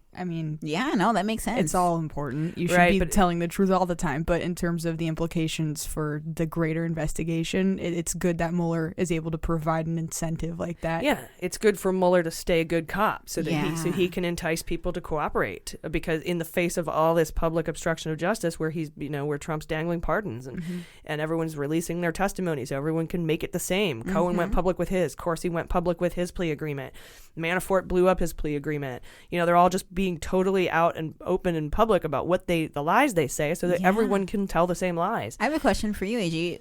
Are you personally cool with Mueller letting someone like Cohen go for the sake of getting closer to Trump? Because I know it's a whole idea of flipping is to get the smaller fish out, but someone like Cohen, I'm like, man, he's done so much shady shit. That's what the SDNY is doing. Right. He's not going to get off the hook. The SDNY is going to throw the book at him. He's going to get 4 to 5. He's going to serve his jail sentence. No matter what Mueller does, that's going to be a separate thing that they do no matter what. Is that what you're saying? Well, that was what this whole document was. This 40-page document. They're recommending pretty much the full jail time for his crimes. Where Mueller's like, don't add any for me, but okay, no extra. It's good cop, bad cop. He's leaving the the SDNY to be the bad cop, so that Mueller can maintain his track record of going easy on cooperating witnesses. Yeah. But you don't have to worry about Cohen getting let off the hook, because it sounds like the Southern District of New York is not letting him off the hook, and Mueller would know that. Yeah. Exactly. That's good. Yeah, it was a really smart move by Mueller, and I was just going to say that Mueller knew that SDNY would do that, and he wouldn't get off the hook completely. And it's important that he doesn't get off the hook completely for the continued, justice of that department. It's like if he got off on nothing, that would be crazy. That was what I was worried about. That's what bums me out about Flynn. Yeah, Flynn got he doesn't have a tandem Southern District of New York lawsuit trial going on. So yeah, that's why I try to find comfort in the fact that Flynn is a bad guy who only seemed to be briefly bad. I don't know. I think he was bad for a long time, but probably. We'll find out. And it's extra sad because he's a veteran. So that makes me mad. Soft spot. No, it makes me mad that he would. Oh, even more mad at him? Yeah. On the flip side for me, I'm just like, oh, but he did so much good. He's also an asshole. So maybe that's just being the first, like Mueller said, being the first guy to flip no matter how bad it was. He was like, that guy's getting off the best. I personally think 3-star admirals in the Navy should be held to a higher standard. Yeah. But that's just me. No, good point. I guess everyone's the same. Fine, everyone's the same. But the big news in this filing, guys, is the implication of Trump in the campaign finance violations. Now, we knew from Cohen's previous hearing, when he pled guilty, that he says the president directed him to violate the law. But in this document, the prosecution spells out that Trump did, in fact, order the payoffs, which amount to illegal campaign contributions, and they lay out all the proof in detail. It says Cohen played a pivotal role in purchasing the rights of 2 stories about women who claimed they have had affairs with Trump, so as to suppress the stories and prevent them from having a negative impact on Trump's election. That's the intent. And that's important, because that's We've had this with John Edwards, where they were trying to get him on the same thing, but they couldn't prove that the intent was to change the election because it happened a year before the election when he was paying for his mistress's apartment or whatever. There was enough room in there in between. Yeah, and they never told anybody about it. So it's not like, but Cohen coordinated his actions with one or more members of the Trump campaign. It says one or more members of the Trump campaign through meetings and phone calls about the fact and the nature and the timing of the payments. One or more. That's big. And that he acted in coordination with and at the direction of Donald Trump. Yeah. So. That's a little more on the nose there, yeah. Definitely. That means more subpoenas and indictments to come. Yeah. So this isn't just Cohen saying it happened. This is federal prosecutors in New York saying this happened. Yeah, yeah. They funneled them through Trump's real estate businesses, these payments. And the filing gives all the details about how the payments were made. So now it's not Cohen. Like I said, it's not just him saying Trump committed felonies. Federal prosecutors, three of them in Southern District, New York, they're saying it. And they are laying out the proof that it happened. The government has proof that Trump committed these felonies. So not only did he defraud voters by influencing the elections from the shadows, Cohen, but he told people in text messages he thought he was going to get a prominent position in the White House because of what he had done. And when he didn't, he set up a slush fund, Essential Consultants. It's fucking essential. He set that up and started taking money from businesses trying to buy access and influence in the White House without providing anything really of value in return. And all told, he made more than $4 million before those contracts were terminated. So he's like, oh, you're not going to promote me, so I'm going to make money on the side from you anyways for doing nothing. So while he may have helped the special counsel's office, the Southern District, New York, don't give a shit. They want him to go to prison. Yeah. And that was their recommendation. He's an asshole. Yeah. All right, Manafort. Time for Manafort. Oh my God, I forgot there was more. Oh, yes. Lots is redacted in this. First, Mueller wants the court to know that he's about to lay out a bunch of lies and that he can prove Manafort lied in a hearing with documentary evidence and witness testimony if the court wants to do that. It also includes a motion to file under seal factual material that relates to pending investigations and uncharged individuals. So there's a second document that was filed under seal. That's the one I wish I could read. It then goes on to describe the case law that allows for the prosecution of to breach the cooperation agreement. It lays forth how Manafort breached his agreement. So this document is not a sentencing memorandum. We thought it was going to be here's every single crime he ever committed and here's how you should sentence him. It's not that. It's here's why we blew up the plea agreement. Mm-hmm. That's all it is. Here's the lies he told after he started cooperating. This is why we're blowing up the plea agreement. Mm-hmm. And it only outlines those lies and crimes. It doesn't outlaw anything he did before or any of his collusionary stuff. Collusory.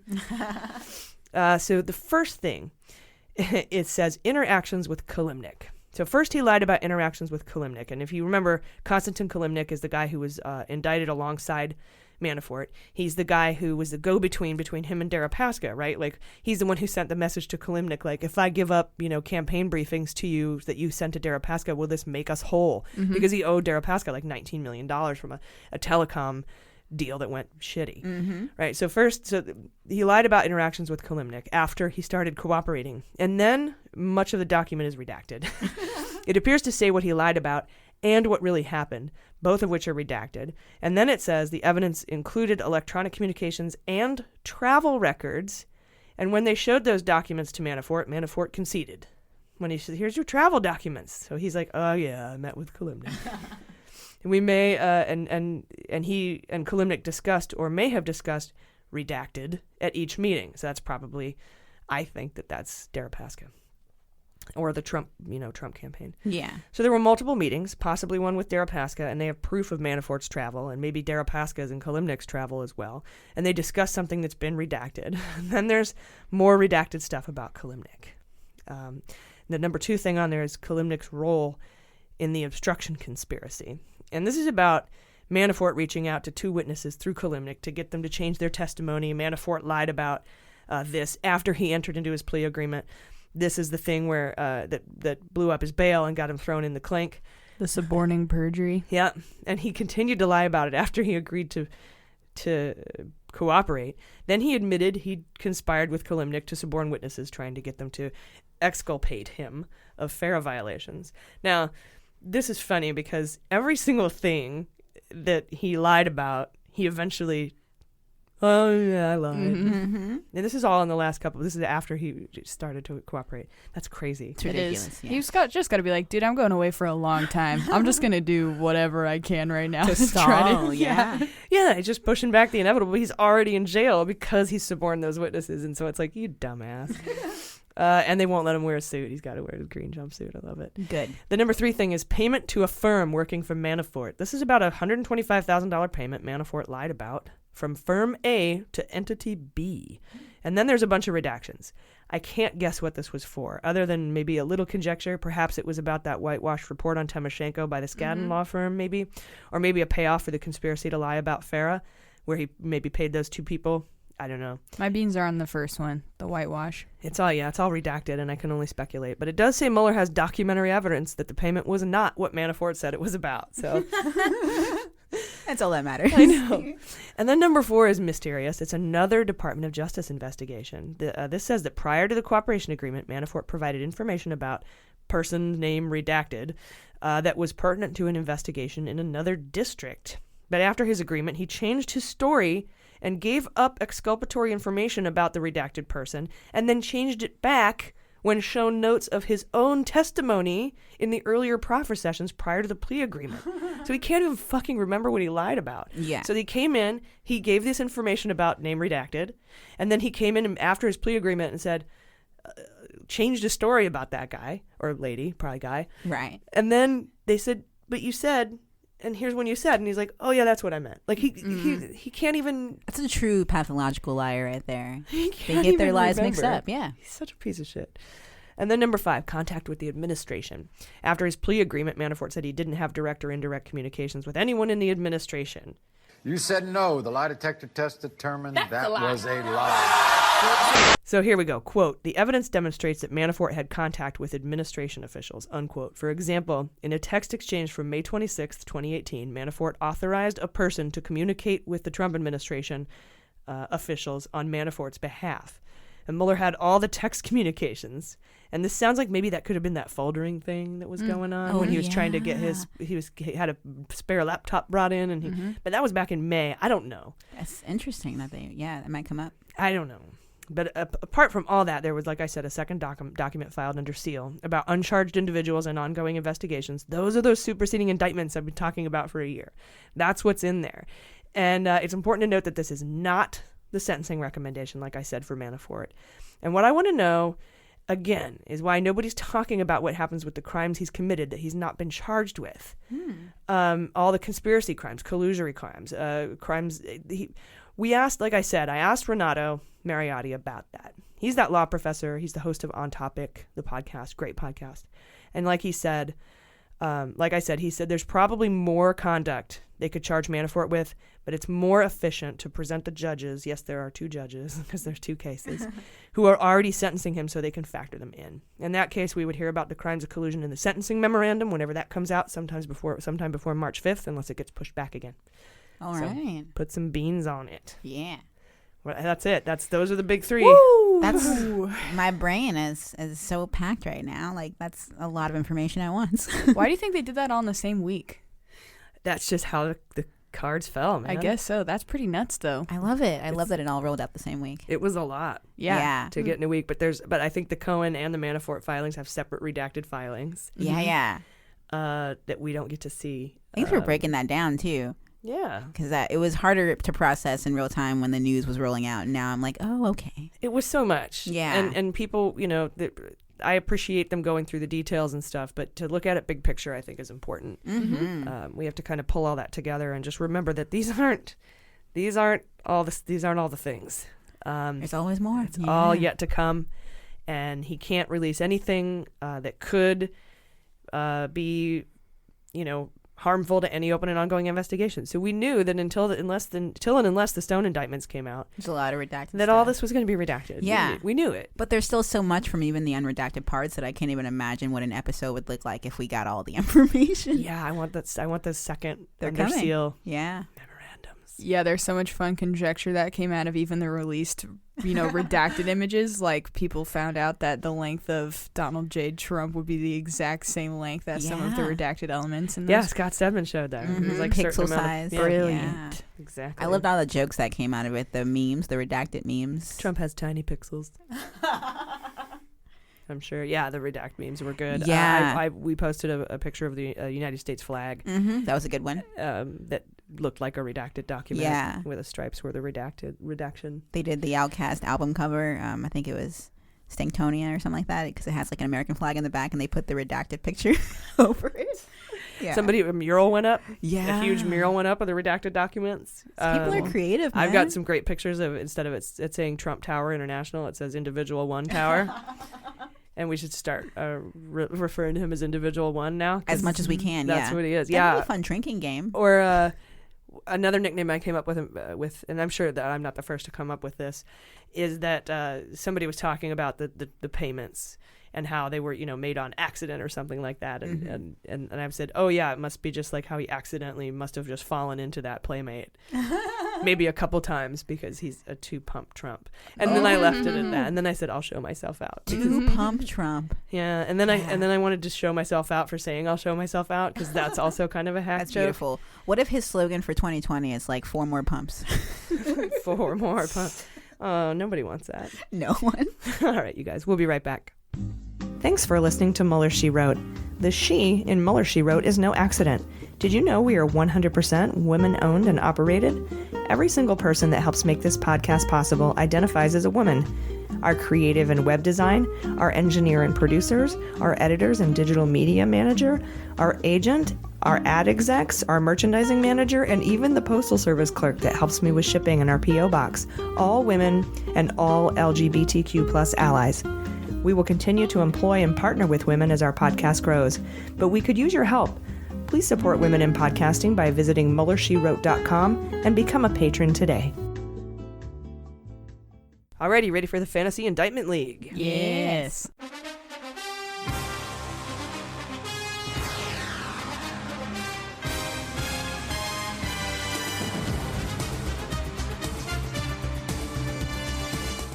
Okay, guys. It's time for the Fantasy Indictment League, and we don't have enough spots. No, we do not. It's not enough, so I have to draft Erickson for the week. He got the letter saying he was going to be indicted. Yeah. I feel like that usually happens within a certain amount of time, so I'm going to draft Erickson.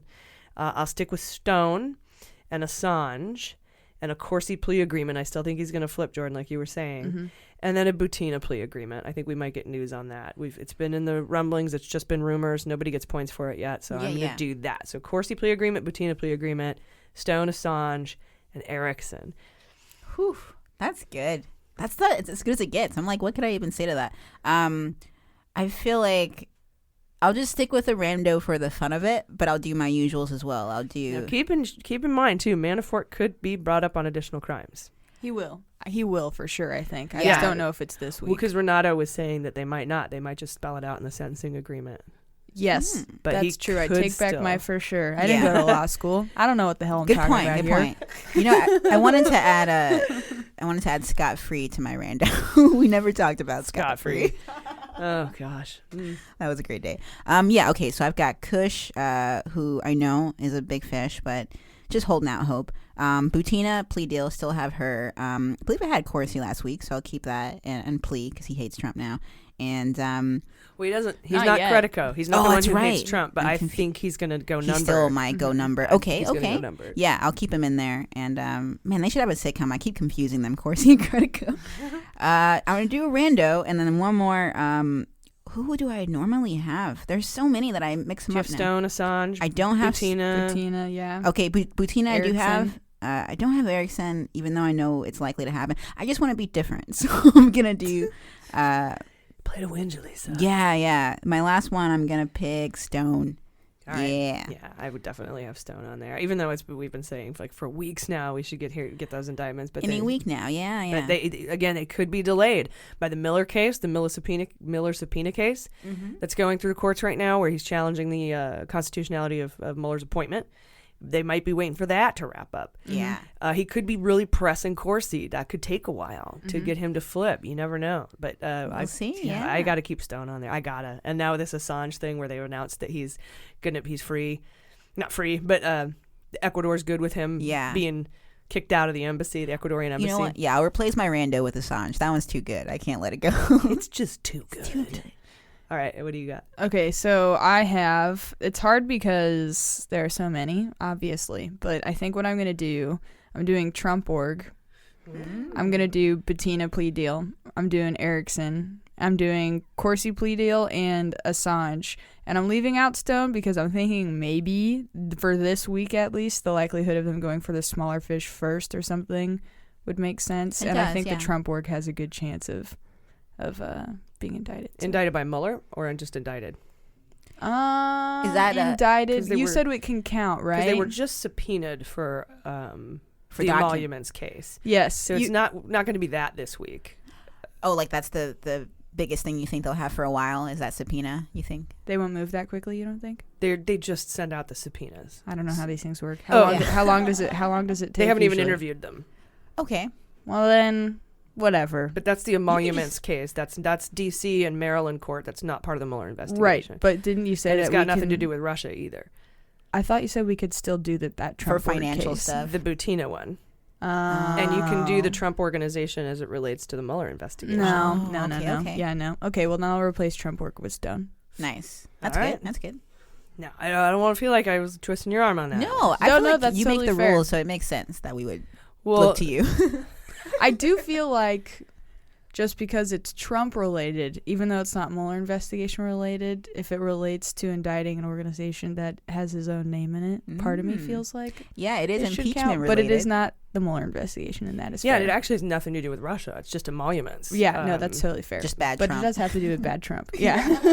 It's just an extra fun icing on the cake. Maybe we'll do some sort of a bonus alt draft where you can call indictments and charges that aren't part of the Mueller investigation. Maybe get some bonus points or something like that. Spin-off league. I like that. We'll work on that. That is totally fair. Like an alt list. But yes, well then, especially considering the slow-moving nature of subpoenas that I did not fully consider.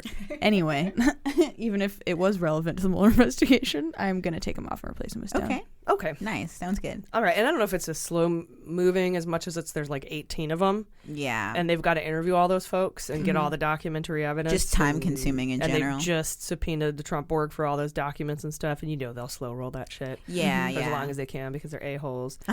Unless Weisselberg's, is that who? Weissman. The guy who got immunity. Unless he's helping them out too. Who knows? The financial guy? Yeah, the accountant. I think it's Weissman. Weisselman sounds like, Let me look him up because I don't want to get his name wrong. Yeah, fact checking in real time. Andrew Weissman? I don't know his first name. He's on Mueller's team. It is Weisselberg. Weisselberg. There we go. Alan Weisselberg. Yeah, I was thinking Weissman, you said. Yeah, he's one of the prosecutors on the special counsel. All right, you guys ready for sabotage? Yes.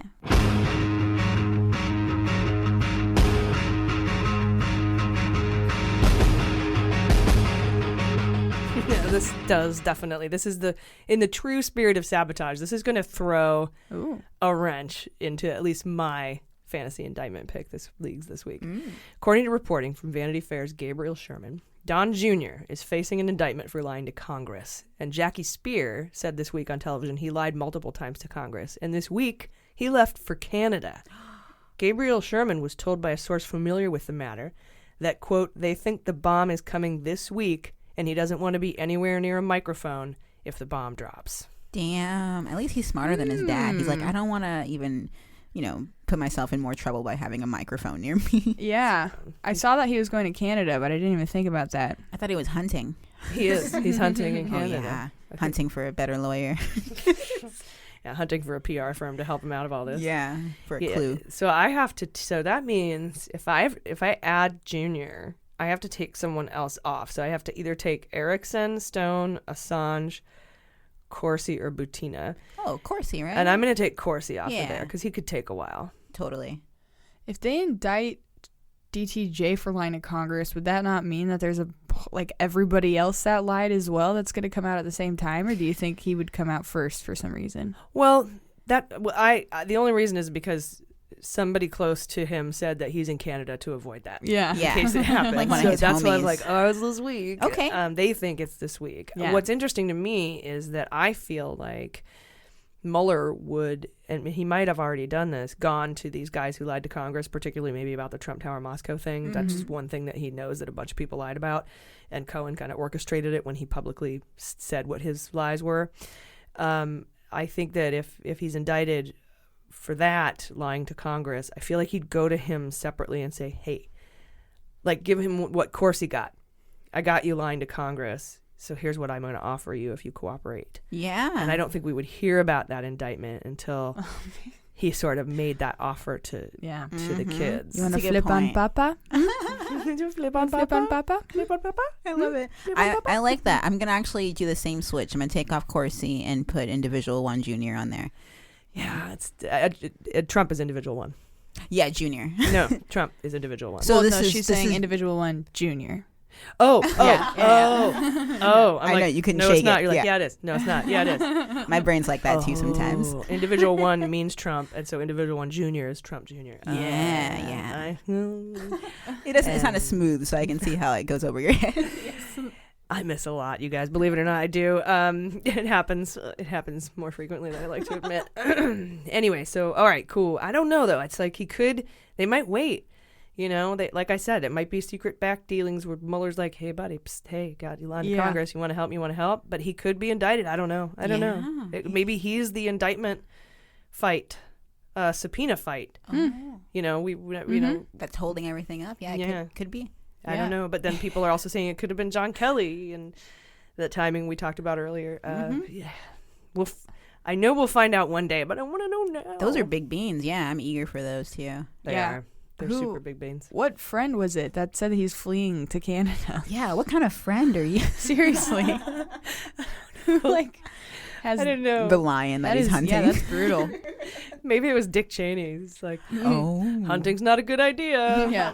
Don't go hunting with your friend. Don't shoot him in the face. yeah. To distract from the Mueller investigation, he would shoot someone in the face. Yeah, probably. Totally. Yeah, he can't stay in Canada forever.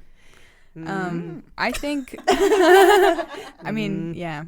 Sorry, Canada, if he does. Yeah, we didn't mean to do Yeah, that. we'd one. like to apologize on behalf of the United States to Canada and its provinces for having to have him there. Yeah. We're very sorry. If any of our Canadian listeners see him, just let us know. Tweet us.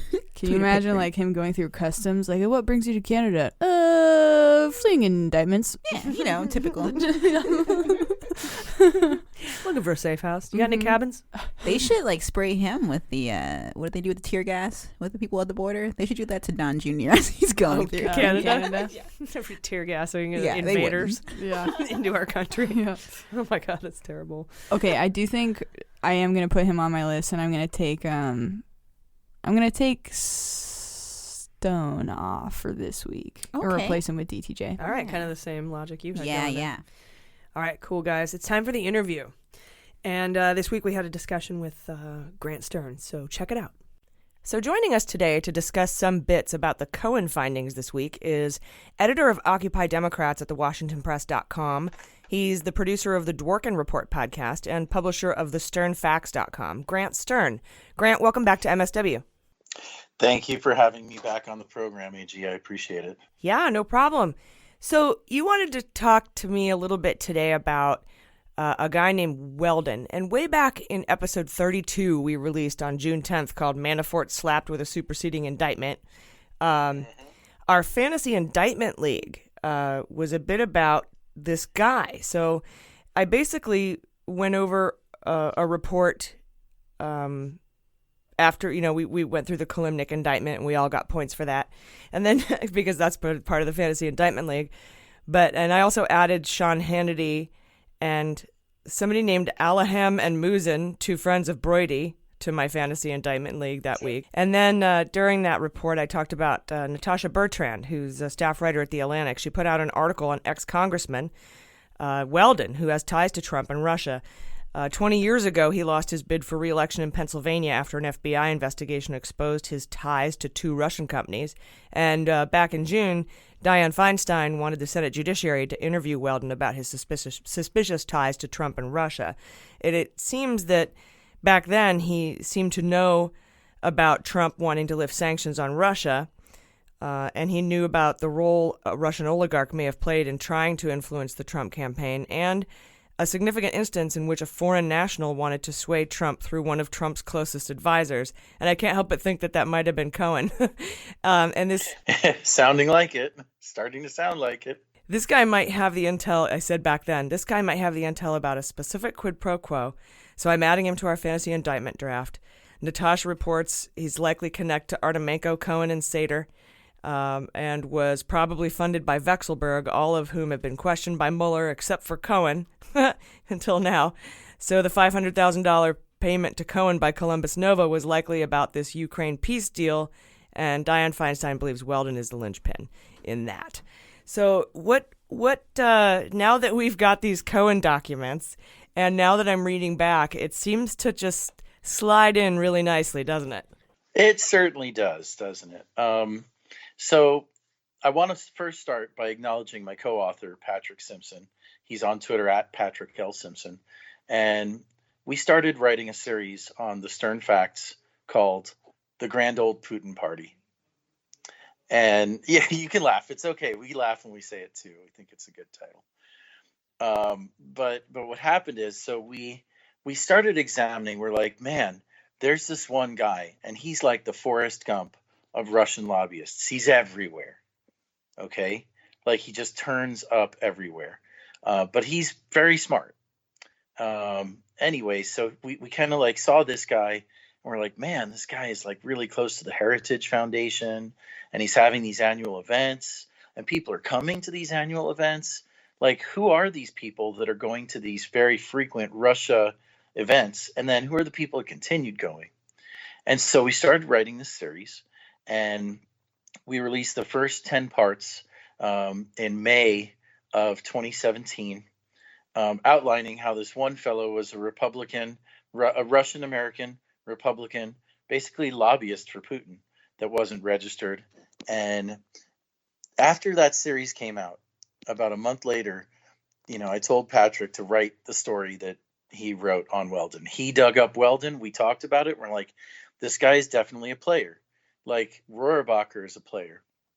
In fact, I'd like to call him, because that's who I instantly thought of when we started talking about Weldon again. I was like trying to, recall him to the front of my brain, the front part of my brain, and Rohrabacher kept coming up in my head. Well, Weldon would be like Putin's first favorite congressman, and by the way, probably a much more favored congressman, because Weldon was in Congress for 20 years. He lost his 2006 election after the FBI raided him. It was a deal that he tried to concoct to give $100 million of U.S. tax money to a company in Russia that supposedly had a good in with Putin, which you would think, does our government really need that? But it did have a good in with Putin because it was run by the former head of the FSB intelligence service, by the way, who's still the head of the FSB. This guy was a connection of Weldon's. So it puts him very high on the suspicion list when you know that this person openly was trying to concoct a deal between the United States government and the head of the FSB. That is Kurt Weldon. That was his swan song in Congress, and he's quite bitter about that, by the way. Oh yeah. He says he's a victim like Hillary.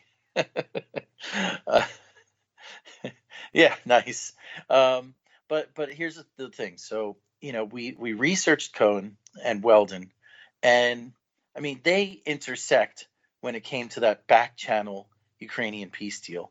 But as we've been learning from the revelations with Cohen's latest plea deal and then sentencing report this week, he obscured that Moscow Tower project, right?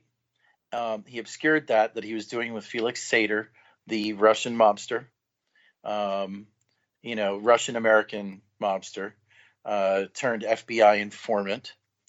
So he's doing this deal with Sater, hides it completely from January through June, which is a key time in the campaign.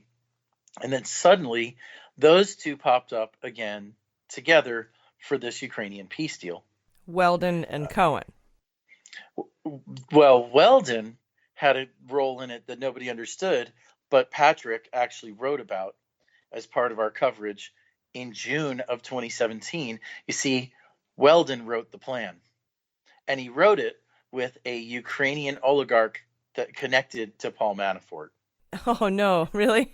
Oh, yes, really. And they did it in a college conference. Are there any Ukrainian oligarchs that don't connect to Paul Manafort? Or it's a very small pool compared to the Russian oligarch parties. You know, like they're more Putin friends. The Ukrainian ones, they're all Manafort buddies. Right. And it's funny whenever they talk about lobbyists here, I'm like, are there any who haven't worked with Russia? Like, I can't. Like, I could go open a lobbying firm and just my whole advertisement would be, I've never worked with Russia. And that's crazy, but true. And I would be the only one, I think. So, you know, we've traced the connections and we've stumbled into something. Okay. We stumbled into something actually like a little bit bigger than just Trump Russia, if you want to kind of bear with me for a minute. I will. What is it, though? What did you find? So, I mean, for starters, I'm going to break this on Mueller, she wrote. We have a source who met with the Mueller investigators. He met with one of the higher-ranking prosecutors, I'll leave it at that, about this. Because these people have a couple of businesses, and our friend Weldon is connected with some of Cohen's friends, including Artemenko, through an aviation business in Florida. And we have been investigating that. And the reason... Yeah, weren't you talking about that a while? Like, you've been working on that for a while, right? Well, we've been working on a lot of things for a while. But this is big, that the special counsel's office is looking at Weldon. Hang on one second. Refresh my memory. Was there some sort of aviation business in Florida that got shut down? And... I feel like this has been in the news before. This has come up before.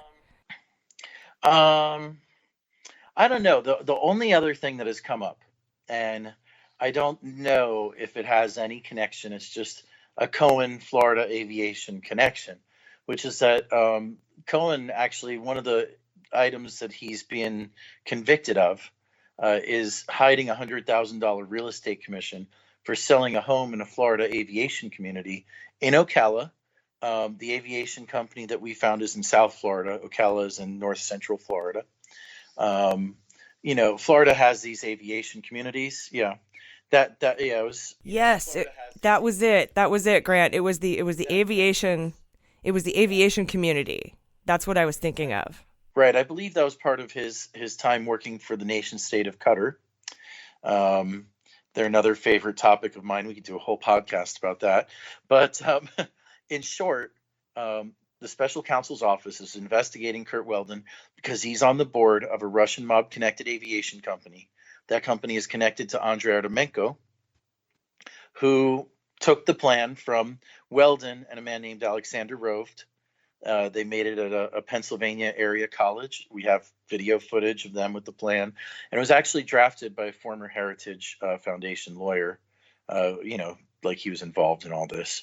And we have actually 2 reports on it on the sternfacts.com. I'll tweet them out in a second so everybody can take a look. But the crux of this, like the rub, the reason why we know it's like mob connected and what is it? Like, what is it? Is that this is a company that's been used as a cover to create fake debts and sell the portfolio of fake debts. This is a kind of a crazy thing, but in America, there are people who are running scams where they create paperwork claiming that people owe debts and then go try to collect. And, you know, if they call 50,000 people, you know, a few hundred will be like, oh, I must owe that, and send a check or give a credit card or pay money. And it's a giant racket. It's a literal racket. It's something that the federal government is actually cracking down on. So that's the intersection. And it's a very broad intersection when I say like mob connected. I mean, it's like... Okay. So do you think that Weldon might be one of these discrete Russian issues that was mentioned in the Cohen Mueller document, or It's very possible, and I think you pointed it out when we chatted earlier that there's been reports that there was a bodybuilder, right? And of course, Cohen actually did plan a, what is it? The extreme wrestling. I'm not a big fan, obviously, but he was doing the no holds barred, UFC style fighting, and he was doing that in Russia. So, that's one of the people that is listed in the Mueller document, the November contact. And I believe that's something Scott Stedman pointed out. Well, that's Klokov, right? Dmitry yes, Klokov? Klokov, yes. From the BuzzFeed reporting that came out. Mm-hmm. And, gosh, if I hadn't closed my laptop, I have a little chart that tells you the name of the entertainment company there. I got to say, though, I give a lot of credit for this work to Patrick Simpson. It arose out of our series. And to further, I'm going to tweet something else out that we've done on Weldon, which is actually super important, which is that in the late 1990s, Kurt Weldon changed.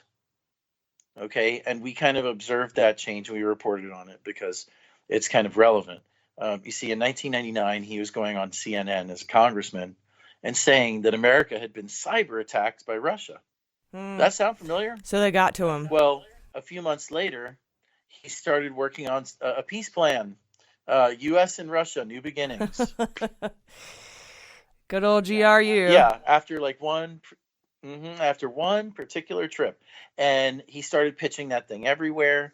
And he and this Republican Dr. Ed Lozansky that we talked about, they started pitching cooperation, and they very highly partisanized Russia.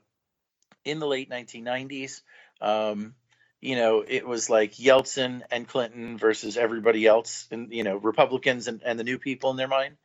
And right, and the big reset button, and right then Putin arrives and Bush arrives, and this fellow Weldon was presenting his plan to Bush and Putin. The big reset. Sorry, the big reset button came with Medvedev and Hillary. Sorry, my bad. Wrong Clinton and wrong. Look. The reset was Obama, but there was a big reset of U.S.-Russian relations when it was Putin and Bush versus Yeltsin and Clinton. In fact, Bill Clinton released his archives lately, pretty recently, papers and stuff.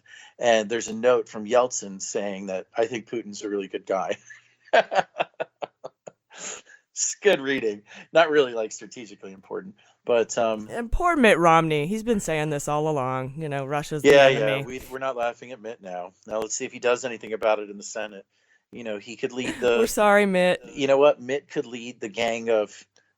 It'll take 20. It'll be the Romney 20 now. Yeah, it'll be the Romney 20. It was the Romney 9, but now it's the Romney 20. Yeah.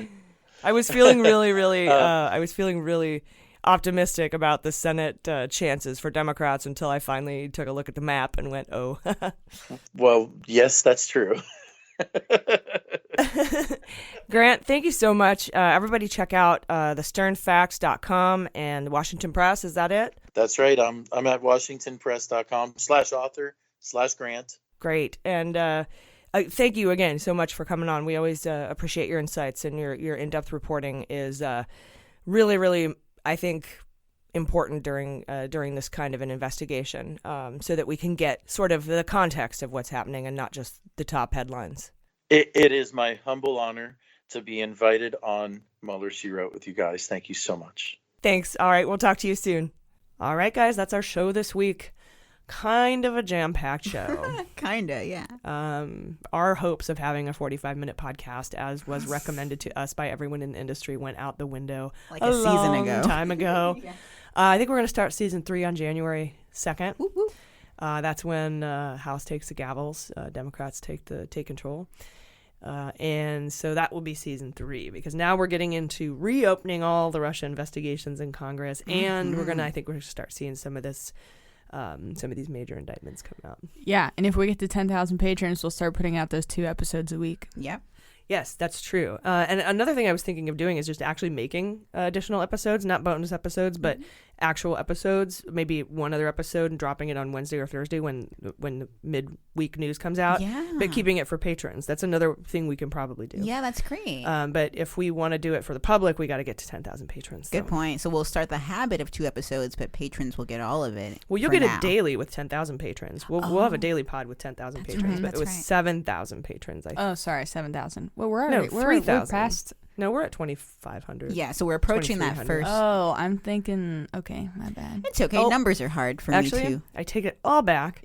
3,000 patrons get you an extra episode every week that we'll be able to afford to put on 2 episodes a week. Mm-hmm. And then 7,000 patrons gets us a daily, not 10,000. Cool. Yeah, sorry. I was. That's okay. That's just goals, man. Ambitious. I was thinking money.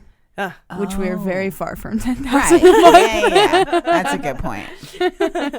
Wishful thinking. But we are thinking about a tour, right? Are we talking about that? Yeah. Yeah. We got a lot of interest in Sydney and Melbourne, Australia. The UK wants to see us. Maybe London is probably where we'll go there. Possibly New Zealand, depending on how many New Zealanders we can get to come out. Muellerites out there. And we're working on seeing if we want to do a show in Los Angeles. But in the every other place we want to go, Seattle, Portland, San Francisco, New York, Chicago, Minneapolis, New York, and Washington, D.C. We know we can sell tickets there. Yeah. We have, but L.A., even though it's our second or third largest audience, LA is weird. So you have to ask if people in LA will go to shows because there's so many other things to do in LA. Mm-hmm.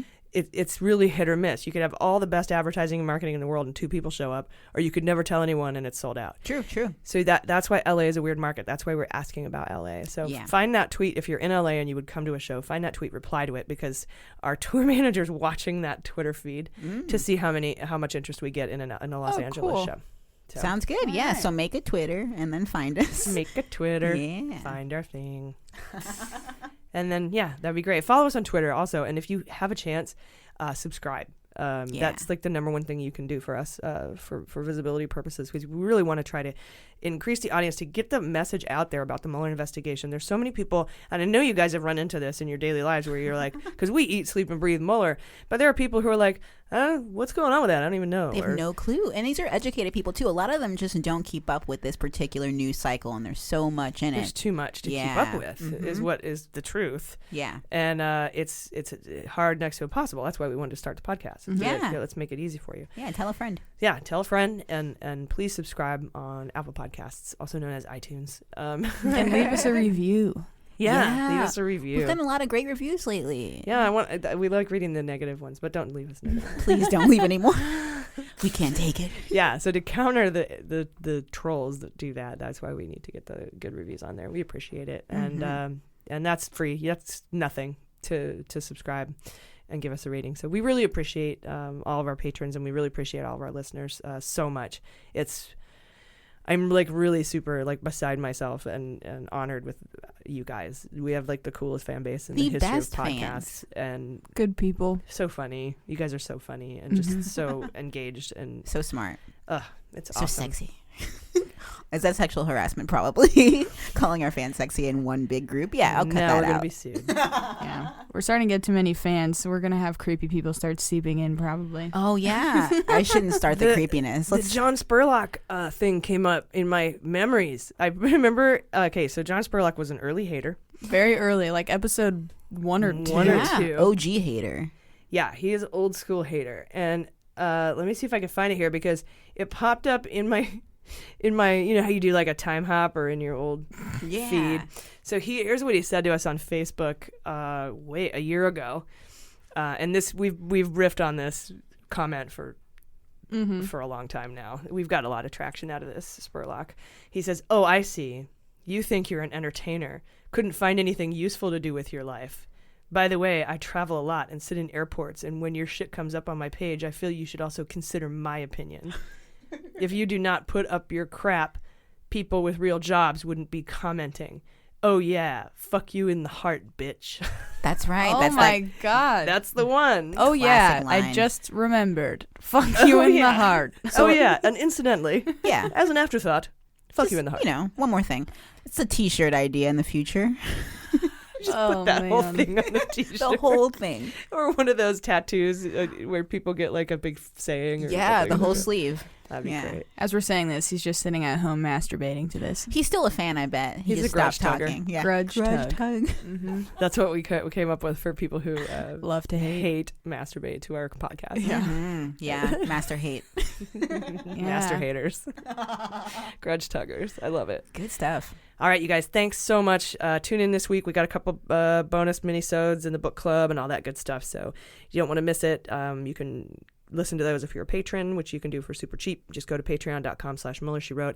Otherwise, we'll see you next Sunday night. I've been AG. I've been Jaleesa Johnson. I've been Jordan Coburn. And this is Mueller, She Wrote.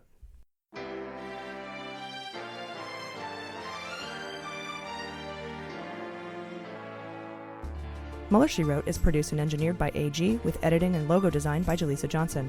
Our marketing consultant and social media manager is Sarah Lee Steiner, and our subscriber and communications director is Jordan Coburn. Fact-checking and research by AG, and research assistance by Jaleesa Johnson and Jordan Coburn. Our merchandising managers are Sarah Lee Steiner and Sarah Hirschberger Valencia. Our web design and branding are by Joelle Reeder with Moxie Design Studios, and our website is MuellerSheWrote.com.